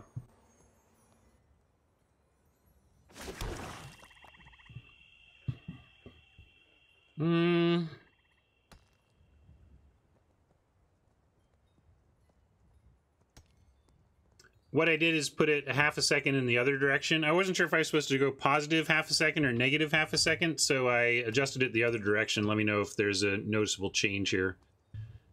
Because I just changed it by a second, I think. And let's see, what are we doing here? If we two-spell it, we can't attack with the Brute. If we do two-spell it, what do we want to do? I think I want to get this Skewer down. So I think I like Skewer Brute, pass. We can go Broom Brute, but yeah, I guess we'll go Broom Brute. The difference was Conrading, when we get to Conrad and how we do that. Yeah, maybe I should have skewered. I don't know. The rope got me there. Was doing sound audio and then suddenly was being roped and had to make a call. But I think the argument for playing Skewer there is next turn we drop a forest, we can play 3, equip the Skewer, and cast the other Gingerbrute.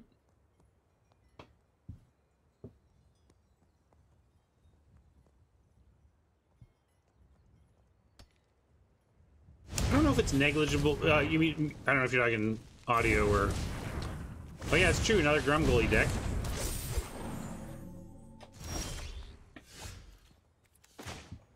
Alright, well, we do have Conrad coming. And in the meantime, we'll drop a Skewer and get 2 Brutes through.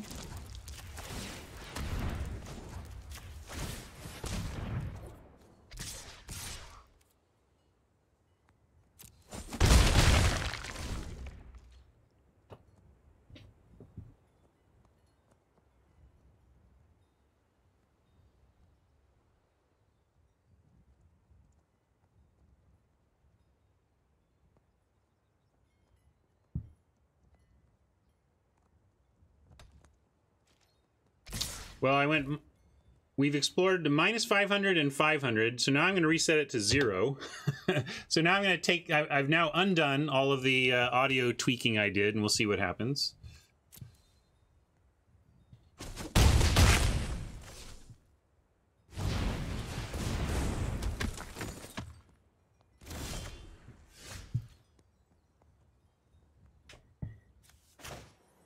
$14. Too tough to race now, so I'm going to drop Conrad and hope he is good enough.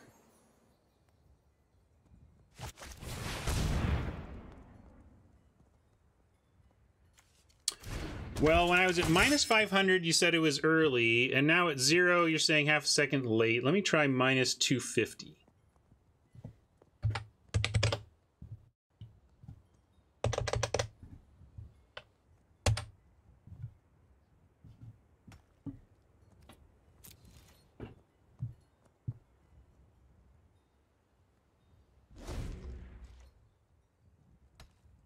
So this is minus 250.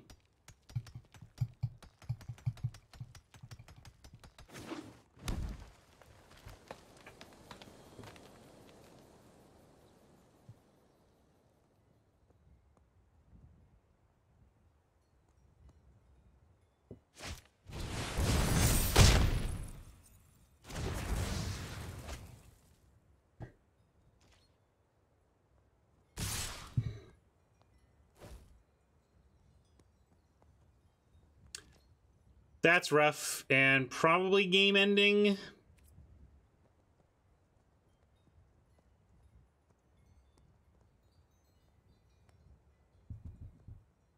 We got to take 8 here.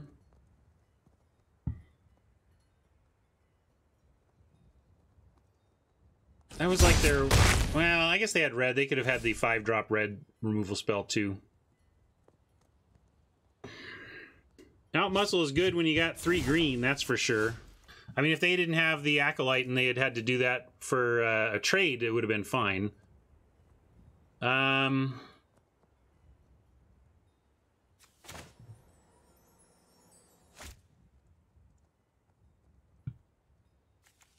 actually think we get a little bit greedy here.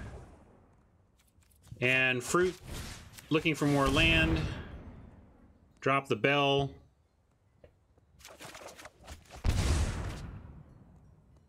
We're game 1.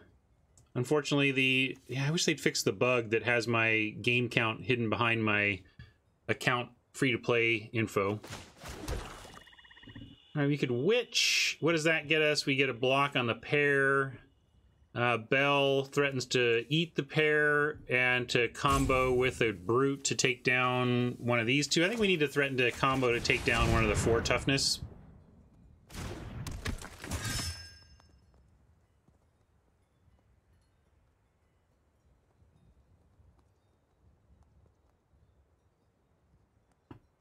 If we do Bell plus Ginger Brute to take out...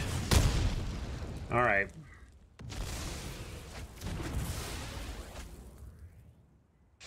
Best laid plans.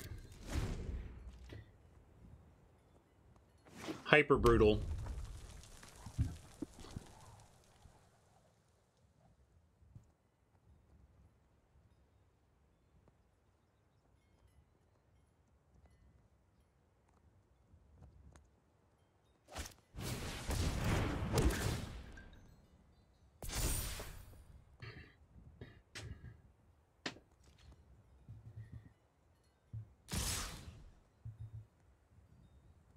I think we can just be done with this one. Let's... Yeah, they just had all the right stuff at all the right times. That was, the removal suite they had played out perfectly against every one of our answers. And it was really no contest. A similar situation against the other red-green deck. I don't see much I want to do or change. Just gotta hope our stuff lines up better this time.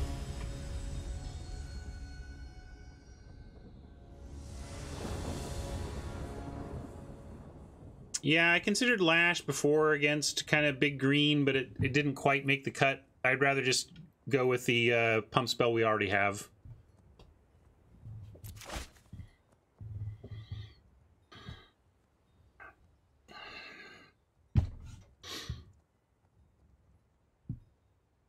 Also, like the double Gingerbrute hand, not good. I want to call out, you know, I've been a little bit lower than the community on Gingerbrute, and I think games like last game are exactly why, and they seem to get forgotten in the mix of where Gingerbrute is at in terms of its power level. We do have a Gingerbrute on 1 here, though. Hunter's powerful. If we find a single green in the next handful of turns, this looks pretty good. You want to keep it? Man.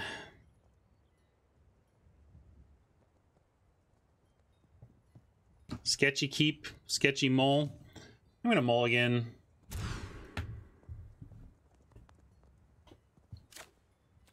Definitely keeping this. We want Swordmaster, Fruit, and Deathless Knight. The question is, we pitch the Halberd or a land? I guess we pitch the Halberd here. You can go on the Skeleton Knight, but we intend this thing to die anyway.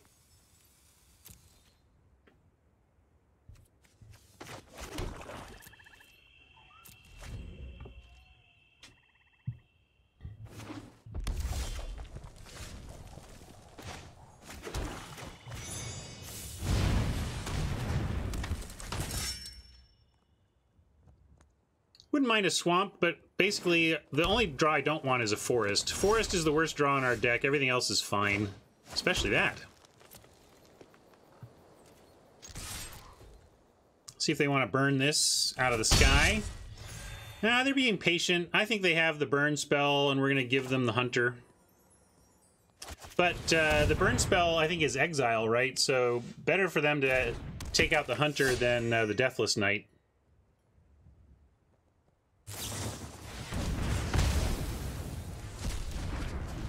Just so.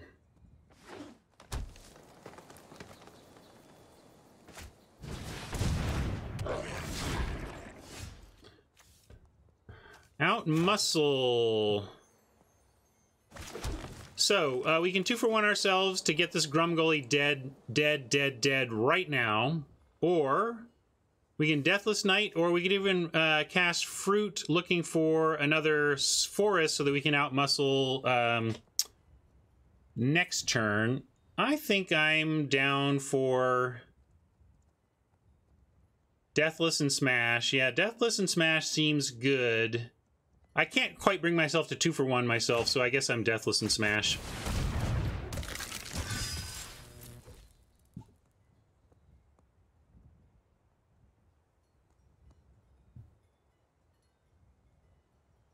Wow, if they block here, you know they have the other Grumgully in hand. Or was that the other Grumgully player? I can't remember now. Yeah, I guess that was the other opponent who showed up in chat after and said howdy.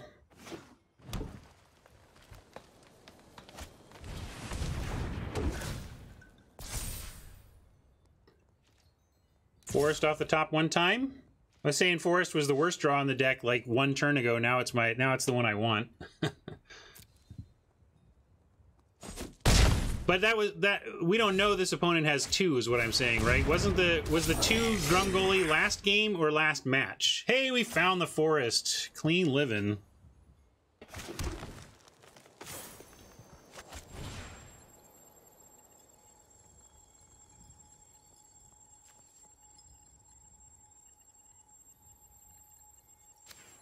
Well, they might have another Grumgully, but well, no, you don't want a Swordmaster Combustinator because it doesn't get big enough. 3/2. We could kill the Raiders and get in for a bunch of life, but then they keep the Grumgully. It's actually, you know, if we think so, are we 100% sure that this is the opponent with 2 Grumgullys? Because we could take out the Raiders and race, and then a second Grumgully would be stranded.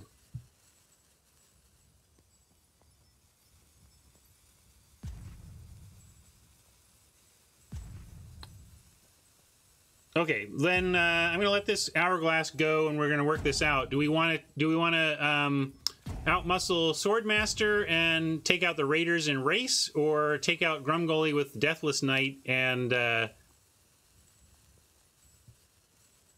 think I'm gonna try the Swordmaster Race plan.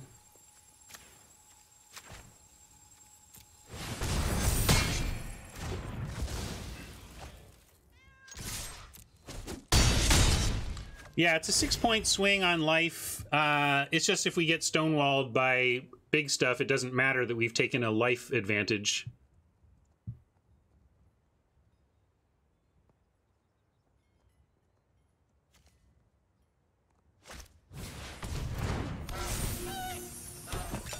Honk, honk.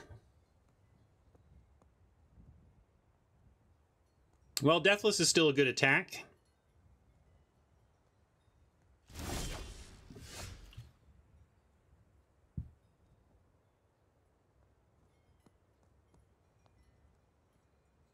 Don't be rude, D.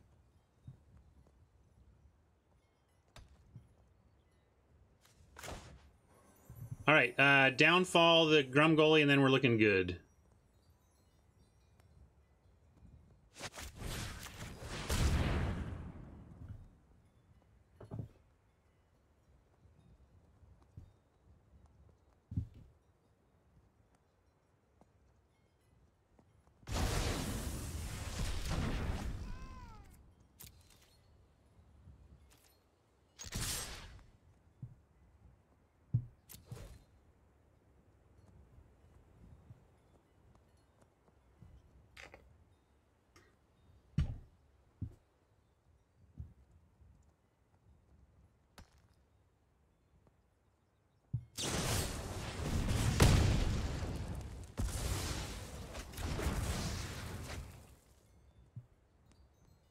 All right, we're getting him into desperation mode at least.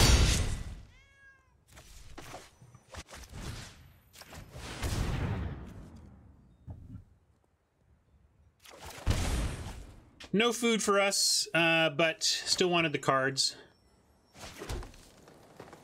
Yeah, I was close to a fruit finish, but not quite.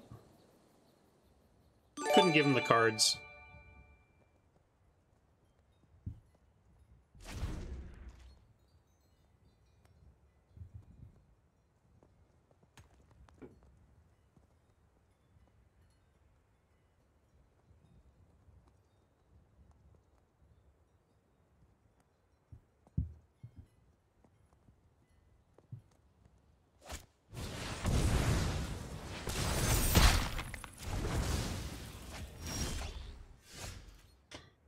Funny.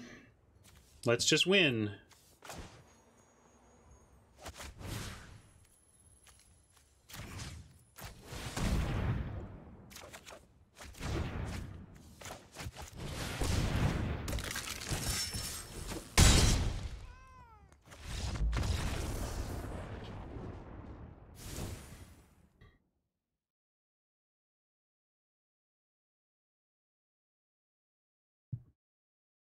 Yeah. Well, in this matchup, it's doing pretty darn good for us. Although it's funny, it's the haste there that mattered. We got it back ourselves, not with life gain. And yeah, I still think we're just running this back.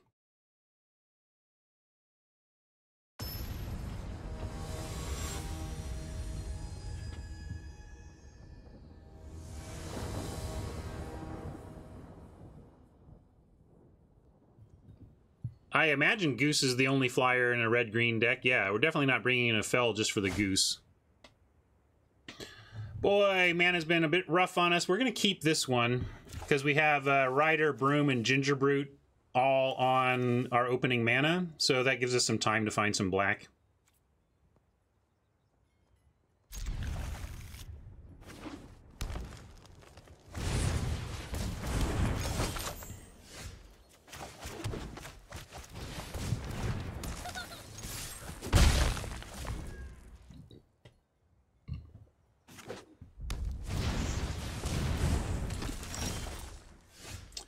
That's an unfortunate draw, though, or the pair is unfortunate because Rider's just not really good against in the face of a Curious Pair. To the point that I almost want to just make Brute unblockable here. But Bell pumps knights, so yeah, I'm gonna play it. I'll just play the rider.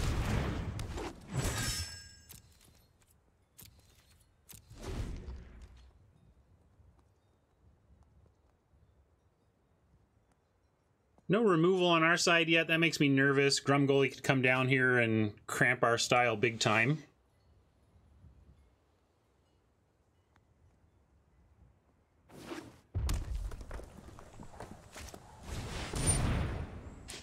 Red Cap, also a style cramper with the first strike against our 1 toughness.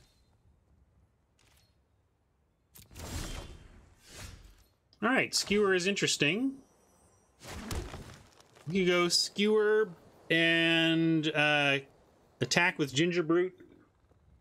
We can Bell and Skewer later. We could Fruit to set up land. Probably want to save that potentially for next turn. I guess we just Bell here.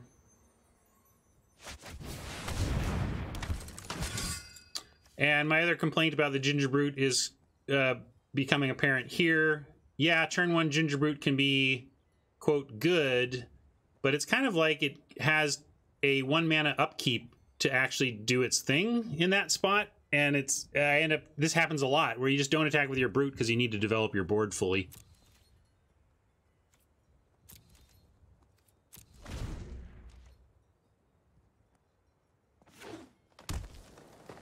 Out muscle number 1.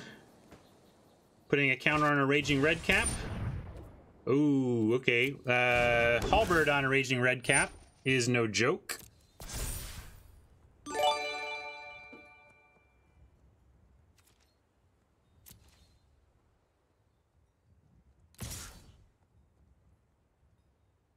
I'm going to take it once because we're going to use Foreboding Fruit to try and find a removal answer.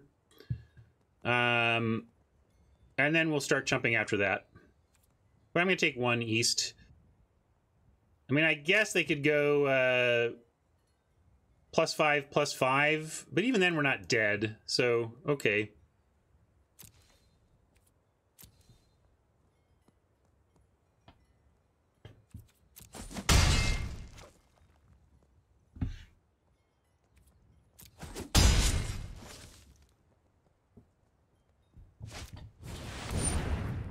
Trebuchet looking to close us out.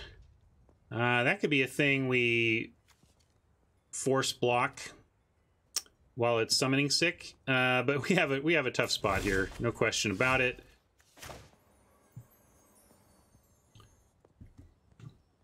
If we go eat, Marrowleaf eats the Ginger Brute to force the Trebuchet to block. We take out that threat. Then what are we doing from there? Just do this.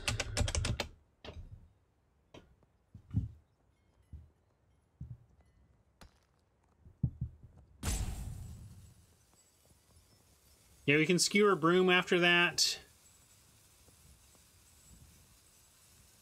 I think I do like taking out the Trebuchet.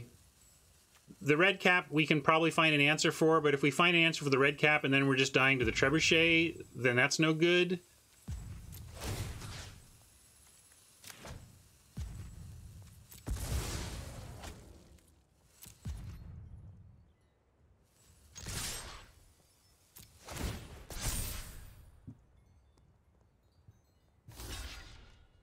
And if we feel like we need to, we can chump with our Broom. Oops. I'm gonna say no on Cycling Forever Young right now. I might just chump with the Broom. Let's see what they do here. They could go... Again, I don't think they have a play to, like, blow us out and win on the spot here. But I may...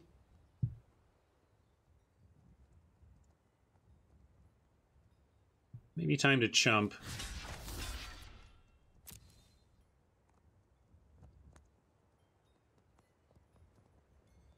Could take 4, but it's not 4. This guy's got double strike. Yeah. If it was only 4, I would take it. Barge in.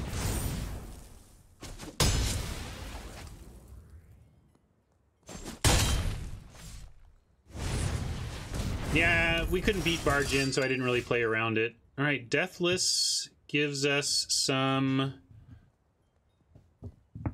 defense. Still tough against Red Cap. We could Fruit, and I think we might just need to Fruit looking for our removal out, though. Because we have Reeve Soul and Epic Downfall that would both solve the Red Cap problem. Trouble is also we have to take damage from that. And we're asking for a very specific draw of a land and one of the 2 removal spells. That's pretty tight. But we still have a Bell Chump. I think it's our best. I think it's our only out here. Deathless Knight's not good enough in this spot, so we got to go for it.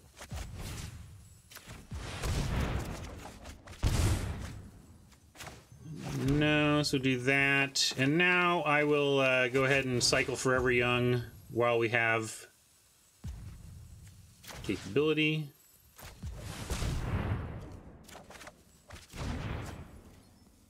Oh, I should. I picked this up because I felt like I wanted a chump, but that was wrong. I was supposed to just cycle it.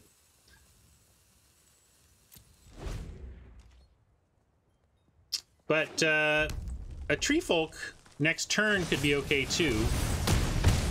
All right, it wasn't gonna matter.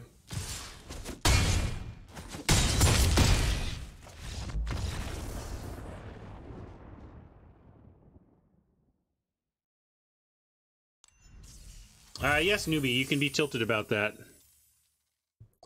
That's about as most, that's the biggest library I've heard about, and still having all your lands. Usually you're just dead by then.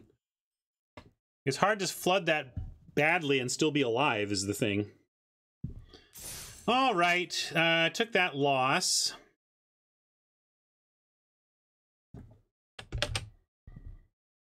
But we do have gems, and now we've given up our foul to give. We're up against it now. Need a win in the next match to break even. But let's see.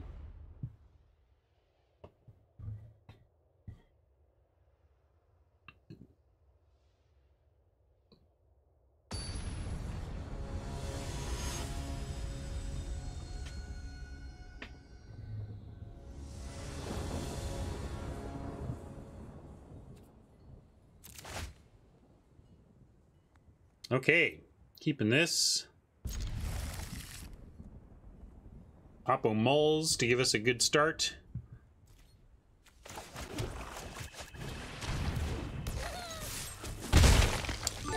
Get in there, Cookie. I'm gonna cycle the Forever Young. Should have just played my second Swamp though, really. It's possible we're gonna cycle into Foreboding Fruit and draw another Swamp and wish we'd had, well, we're just gonna Savvy Hunter on 3 anyway, so I guess it doesn't really matter.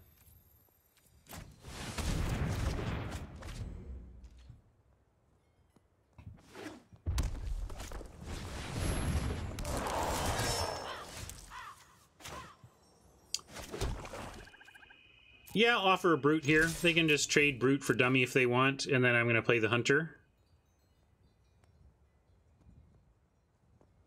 Then next turn, I'm assuming they don't take this trade. And then if we draw a land, next turn we have Halberd, Brute, make Brute unblockable, and that could be good. Or, no, sorry, I was thinking we have a Reeve Soul, play Halberd, equip to Brute, and make Brute unblockable. So we have a lot of action next turn, especially off a land. And boy, do we have a Reeve Soul target, huh?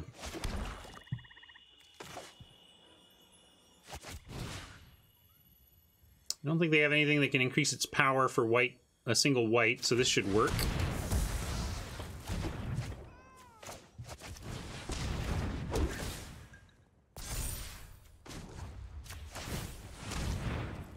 Good turn.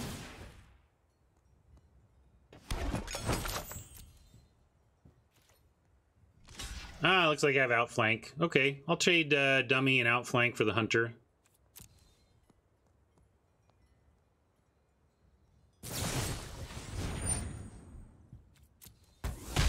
With Conrad coming and them on a mulligan anyway, the 2-for-1ing themselves is pretty good for us. Although, again, you know, we have 2 cards that are combining to kind of be one really good one. I'm still kind of medium on Ginger Brute. I just feel like it's not always doing what you want. I'd like a land here and get Conrad down, but Ginger Brute attack is not a bad fallback.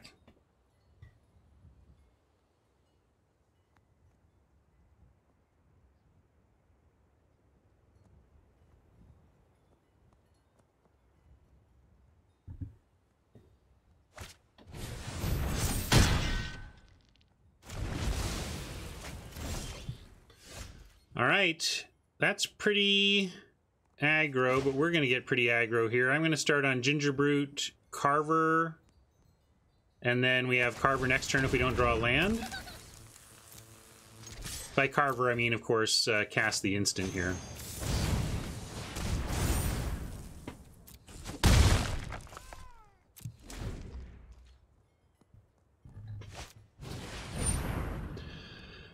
The trouble with it keeps on hitting for 1 claim, though, is that often keeping on hitting for 1 is not good enough, and you're getting outraced. So I think that's really what I've been hammering on with Ginger Brute, is that I feel like people latch on to forces removal or just keeps hitting you for 1. Just bam, bam, bam, just keeps hitting you for 1. It's like, yeah, but I'm getting hit for 5, and it's worthless to me. You know, that's the problem scenario for the card.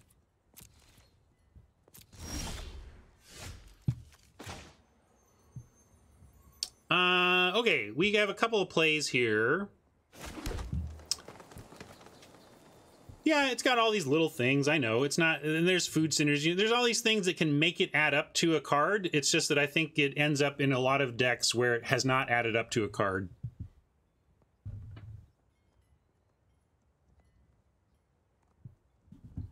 All right, so anyway, our plan, we can either cast Carver, make Brute unblockable, or just Conrad hold, or even equip Brute, but then it's a trade, so we're not going to do that, definitely.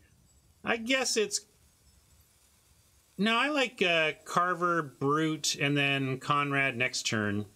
That's my plan.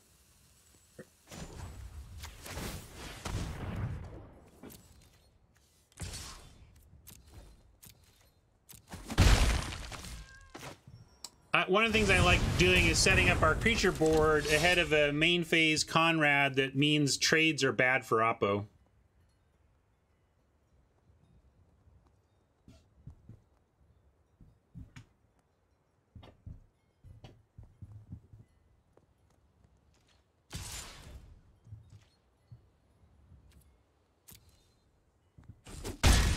I'm happy to be attacked. I don't know what that means. It's going to be a...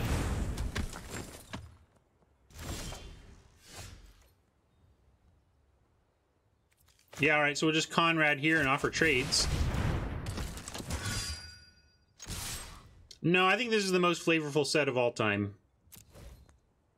Innistrahd's pretty good, but this set just gets to capitalize on so much knowledge that players are bringing to the table.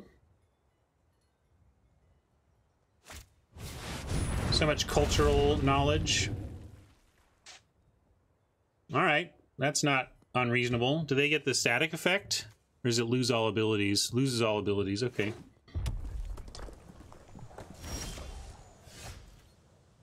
We get Broom and Bell here.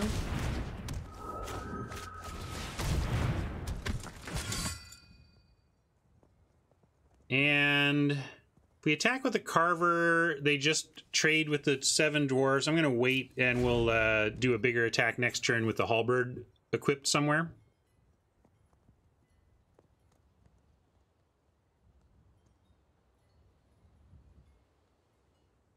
Get the Halberd on the Broom, and then they don't have any...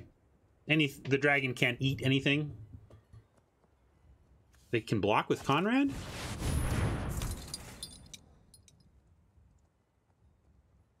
No. It just like sits there doing nothing. Conrad's like in the dragon prison.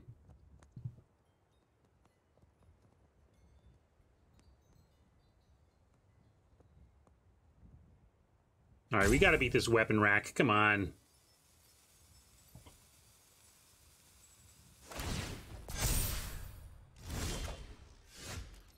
Oh, Paladin's super interesting. If we attack with everything, they're forced to eat, trade. Bell gets through for 2. I guess if we equip Bell, they have no good blocks, right? Yeah, we just equip Bell and they have to. Yeah. Halberd Bell is not particularly stoppable.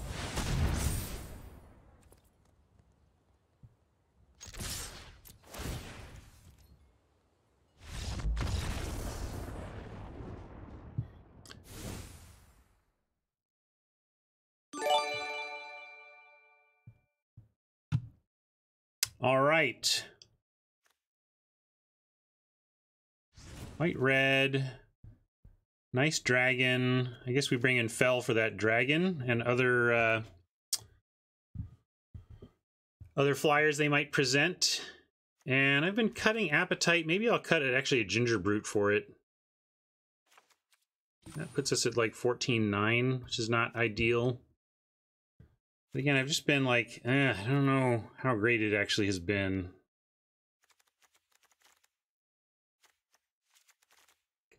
Do the Appetite.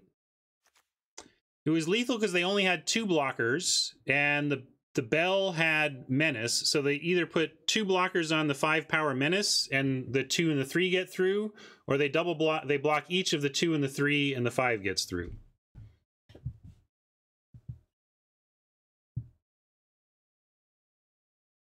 What do you think about a cut? I do want to bring in the Fell, given that dragon. Where are you at on the worst card in our deck? Is it Forever Young? Is it Ginger Brute number 2? Is it Insatiable Appetite?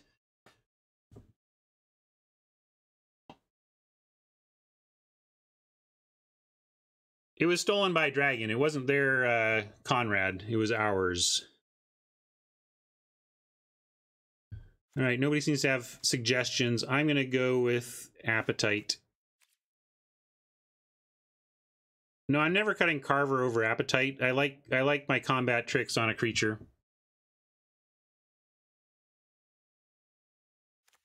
Yeah, it's either Ginger Brute or... All right, I'll try cutting the Brute here. We'll see. Nah, Smitten's also important. There is a Knight sub-theme going here, and 2-drop creatures are super important.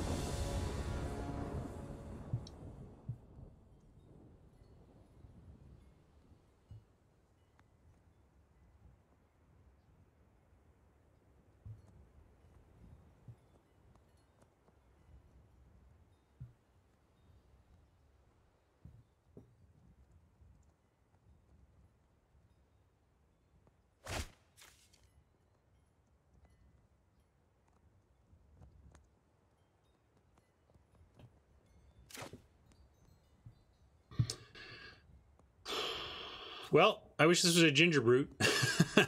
I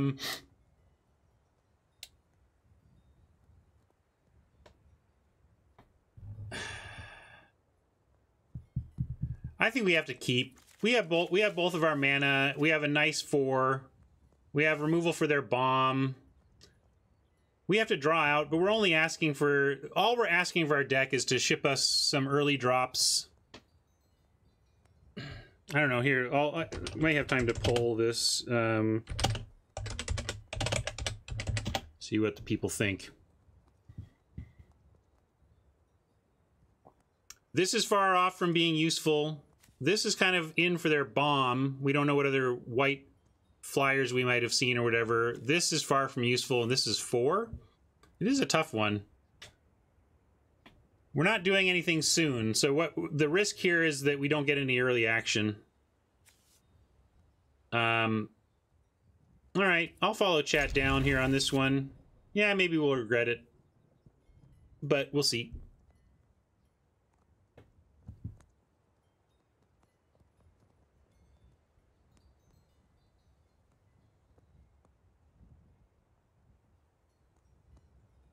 We need a little luck. for this not to get run over, but we would need a little luck on a mulligan to 6-2. Now this is game 2. We are up 1. You can't see it in the UI because they shifted the game indicator for the active, for the human, you know, for the bottom player to the right, and so now it's hiding behind my layout.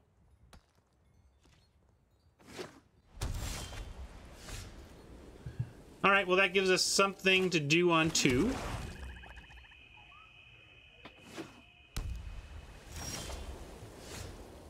Why not keep... what game it is should not affect your keep or mold decision, though. So if you're like, oh, since it's... nah, that's a bad mentality. You should just be going for... Why... Like, Krauser, that's like saying, well, we can make the 55% play or the 50% play, but since we have some wiggle room, let's make the 50% play. Like, that doesn't make any sense at all. Wiggle room is not an excuse to make the worst play. We're gonna go... Sorry, we're gonna go Forever Young for the cycle. Trying to figure out if I needed to drop a swamp or a forest or if it made sense. No worries, Krauser, but rid yourself of that mentality. Well, we found ourselves a fell target. The question is, do we actually want to? We have Downfall for the dragon, which is worth noting. And we don't have any other play, so I'm going to say, yeah, we are going to fell the pheasant here. And we could wait till they do, let's see, they're green, they're red, white, and their fell does 5. They could do a +2/+2 and get it to 5, but they can't. Yeah, +2/+2 is the best they can do, so we can wait. Maybe they'll do something to try and pump it or something. Oh yeah, Shepherd is a good reason not to. Well, we took our chance. If they have Shepherd, at least it sets them back a little bit of tempo. Yeah. Now I'm bummed because I feel like Shepherd is scary. It might even be worth waiting. I'm going to take 2 to see if they tap down. It's worth 2 to try and play around the Shepherd here, because they may tap out, and then we'll have... oh. Well, probably not Shepherd then, or they would just hard cast it here, given that they were willing to hard cast the Tactician. So now I am going to do it. Oh, no. Yikes! I'm glad it asked. Thank you, wizards. Same casting cost, so I didn't look. I just saw 1 in a green and went for it. Whew! That would have been embarrassing on Magic Online, I'll say that.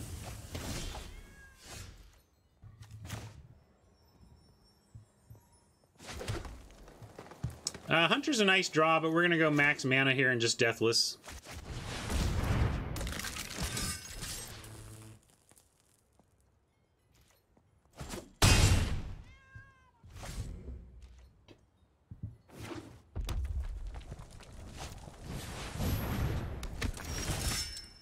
Yeah, you think you saw an outflank pause? Could be. They may go for a block here in which we could... Well, let's I don't want to Tree Folk the Knight because we expect the Deathless Knight to die. So actually I'm just going to send in... We can decide if we want to Appetite to save it. But I like offering this trade and then dropping the Savvy. Epic Downfall is unfortunately a sorcery. Ideally, we would just leave up Epic Downfall as an instant. Yeah, it attaches for free, but I don't really want to attach it to a Deathless Knight, is the thing. Maybe that's being greedy, and I should just be aggro, but that was my thought at any rate. I'm going to just play the Hunter.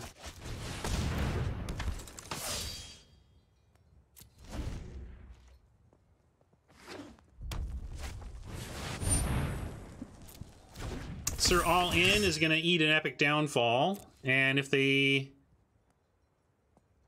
Could eat food here, but nah, we'll save for the Hunter draw.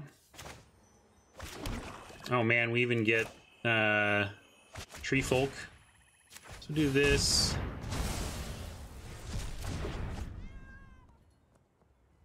Well, now well, you can just...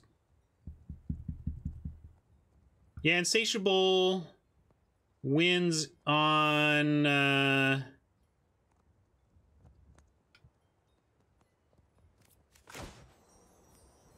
Yeah, we can go Halberd and have Appetite. Does that set us for possible lethal? Yeah, let's do this. Halberd on the Deathless Knight,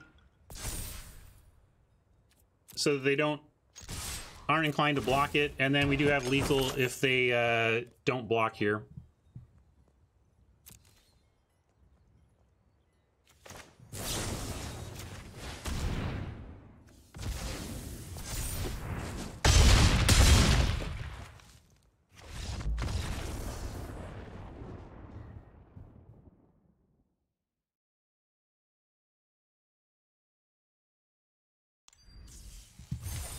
All right, just like that, we've done it again, made our buy-in back. This has been the bread and butter of my format so far, is that our traditional drafts, we've just been getting to 3 wins almost every time. Like, my win rate in best of 3 has just been so much higher, and it's so much more rewarding to have a high win rate in best of 3 that it's really allowed us to crush this format. And I do think the competition is easier for me. I think largely the competition is easier, although it does match on record, so, you know, we're going to be facing another 3-1 deck or whatever.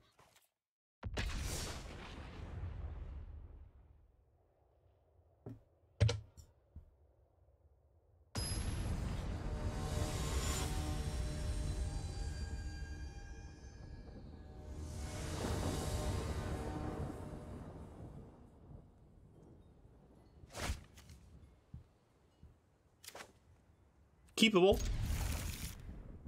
Could be good, depending on what they come up with, but easy keep.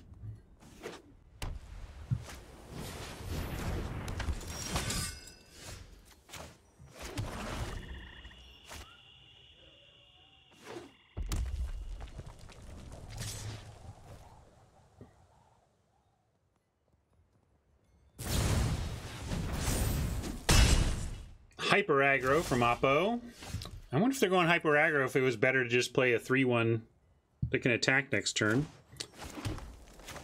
We'll drop Rider here and start considering our options.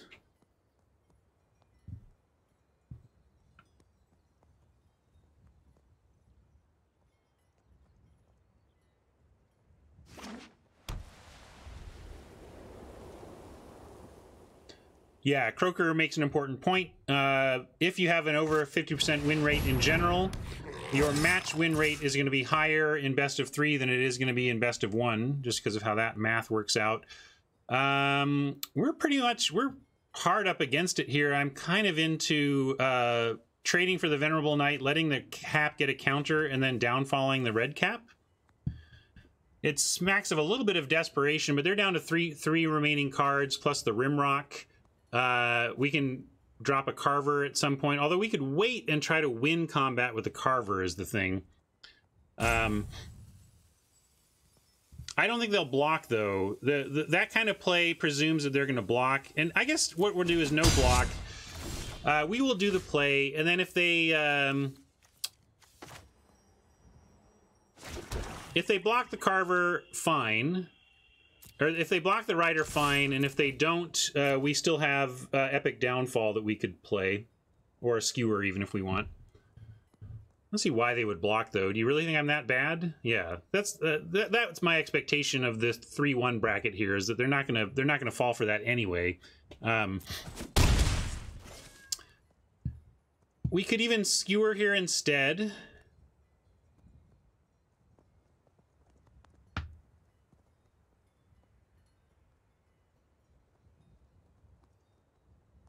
What's our next turn? No, I think we downfall.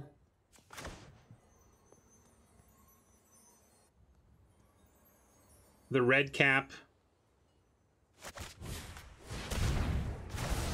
We have to downfall something. I mean, we can't downfall the knight, and I don't think we can just take... we're too far behind in the race to just take that. I really don't like using that removal there, but I felt like we were under too much pressure not to. And that's one of the reasons I didn't want to use the removal, is that you got dudes like this making that questionable. We have double pump, though, so now we're going to hold back, and rather than play the skewer, we're just going to try and manage that Fireborn. Fireborn can be a 3/4 double strike, which means we need to get to 4 toughness to save, which we can do with 1 insatiable appetite. So we 2-for-1 ourselves, but I think it's worth it in this situation to try that. We can even maybe Carver to save, but I don't think if they pump, we can't even. Let's see, Carver 2, 5 total, 6 toughness is still going to die to a 3-power double strike is the thing. So CMC means that we can't even pump to save, so that's real rough. I mean, brutal. Like, it means we do nothing with our turn.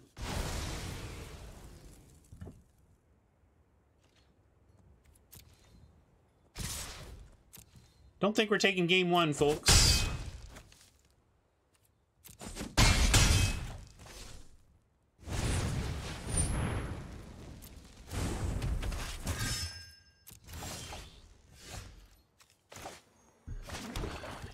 Conrad's our only play, but I don't think it's enough. Let's see. We play this. We have a forced block on the Fireborn, and we go to 1. And then the Conrad's dead anyway. I'm not even going to show him anything. We're just... It's too late.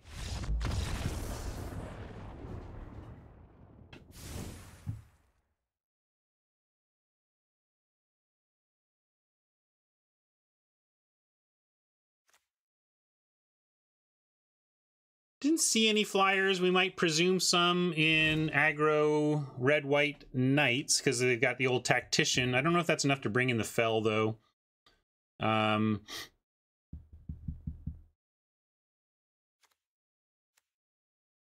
Drawbridge might not be the worst, just given the, look at the types of power and toughness we're seeing over here. Like, I think we are not aggro, so I'm going to cut a brute and bring in... Maybe I should have been doing this with the aggro decks before, just getting actually a little bit more defensive. Could even bring in, like, a squire over the other brute, so that we have things that are, that can block 2/2s.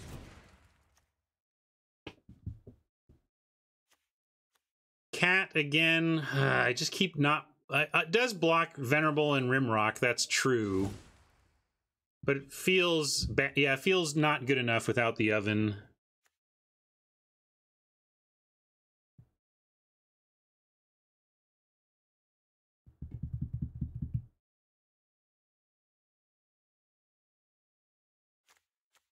A little bit of a weird swap, but I think I like it given what we're up against.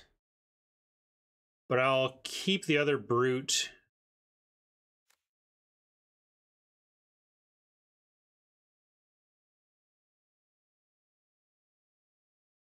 Yeah, I'm going to keep the other brute. It's tough, though.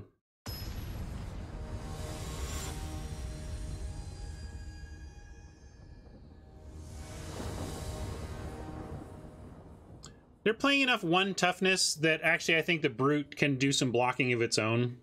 But I hear you, East. Boy, we need some mana, but I'm going to keep this on the hopes that we find it.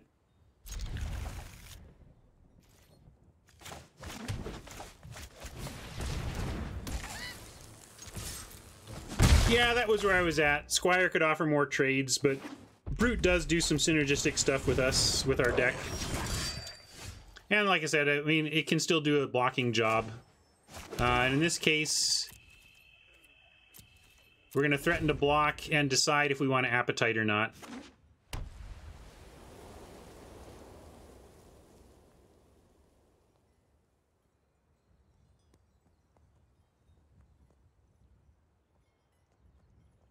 But maybe Cat is better than Brute in that context. If I'm going to say that the reason Brute is still playable is because it can still do some blocking as a 1/1, then maybe the Cat just is the better choice.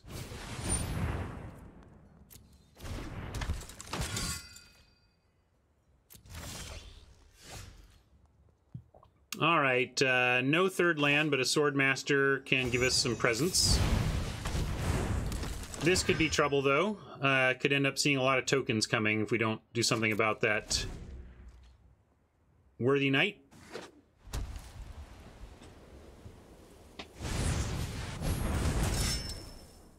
Thankfully, that's not casting a knight.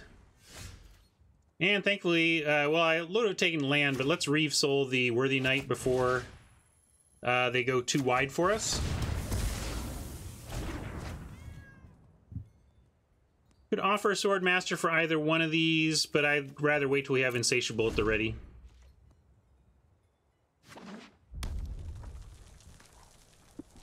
Yeah, there's a lot of little things about the difference between Ginger Brute and the Cat, for example, that make for some different play choices.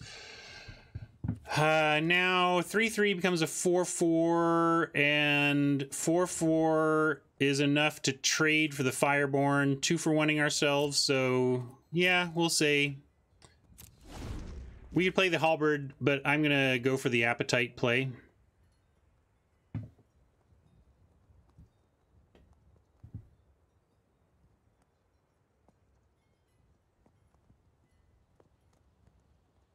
It's dangerous, too. They may have removal. Burn spell in response would suck. But I'm hoping they see our mana situation and kind of presume we're just a little bit out of it. Alright, well, we can't do anything about that. So we get smacked hard.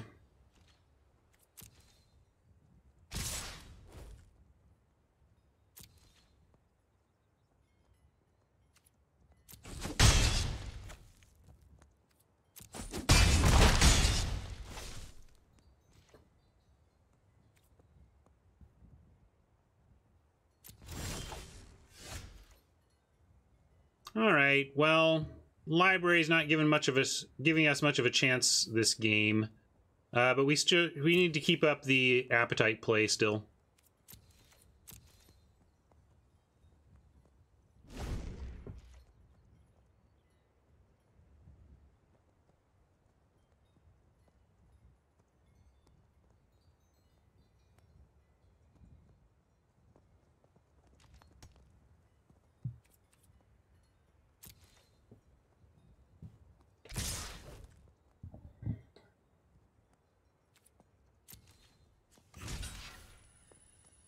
Block here, and sadly here.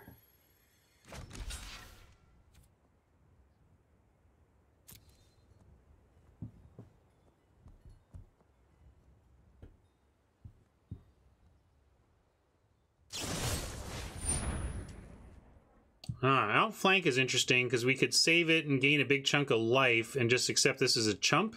Try to find some other removal. I think we have to do that, actually.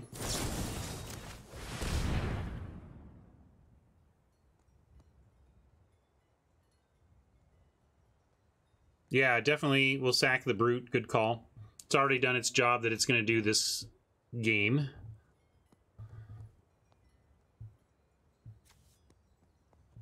They have another one. If they have backup removal, then we're just absolutely toast. But obviously can't play around that. We got 2 mana and 13 life and double strikers attacking, etc.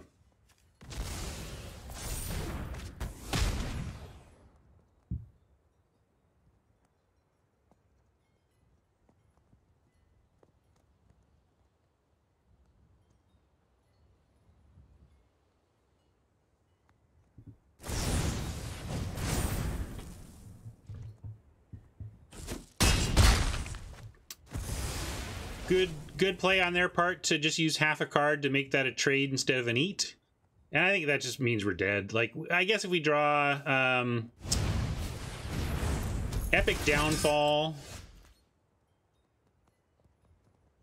Well, we need to draw land or Epic Downfall. This downfall is not very epic. This is more like a whimpering downfall.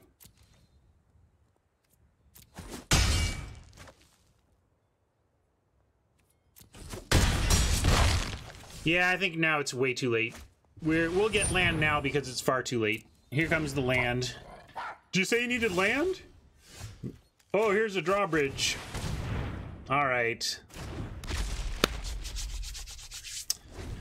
Yeah, we got MTG'd pretty hard. It happens. We got 3 wins. I'm happy about that.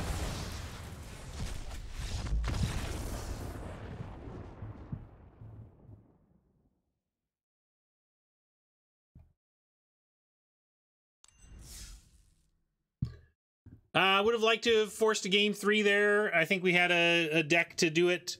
That was a very interesting event, though. The draft in particular was weird and pulled us in all sorts of directions, and somehow we ended up in black-green after it all. And I'm never going to complain about a 3-2, or never complain much. Never say never, Ryan. You complain about anything. But not going to be salty at all today. We got our 3 wins up against it with a foul, no fouls to give. Found our 3rd win. That feels great. We get to claim a decent prize here. Let's see our packs. I'm going to open packs again. I'm trying to, now that we're creeping towards 4X Mythics. Hey, look at that. There's one of them. Ah, that was you? Man, would have liked to have put up a fight there, but your deck was too strong against that 2-lander. I'm not sure we do. I'm not sure we can beat that if I could have all the lands I wanted, though. We had some. Yeah, we just. Yeah, you know, it's Magic. It happens. Good games. All right, so we got 1 wild card, 40 more on the grind, and 1 mythic out of that. That's pretty good. So add to the grind, we get 80 total on the grind. We get 1,500 on the gems. We finish 3 and 2. And we call it stake.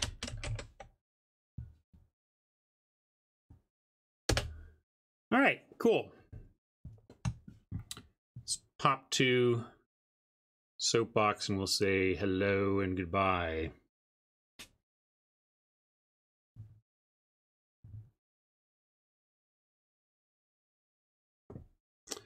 The White Russian likes the new bots, thinks it's more similar to paper. It's closer, but now like, here's the thing. Given the choice, I'm happy that they just kill the mill deck entirely. Basically say, all right, bots, prioritize mill parts and let's get rid of mill in this environment. You can do that. Be nicer if, like, sometimes nobody was interested in mill, and very occasionally someone was able to pick up all those parts and do a mill deck. Yeah, they basically killed blue, so they just keep going around killing different colors with each update. Paper Magic is for nerds, so is digital Magic. So is life.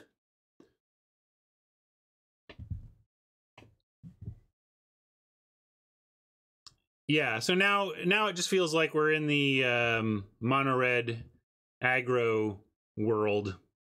You know, I don't know. So anyway, I said I'll speak to. I'm going to talk to the bot problem more tomorrow, but we're going to call it a stream here. Thanks for hanging out, YouTube viewers. We'll catch you next time.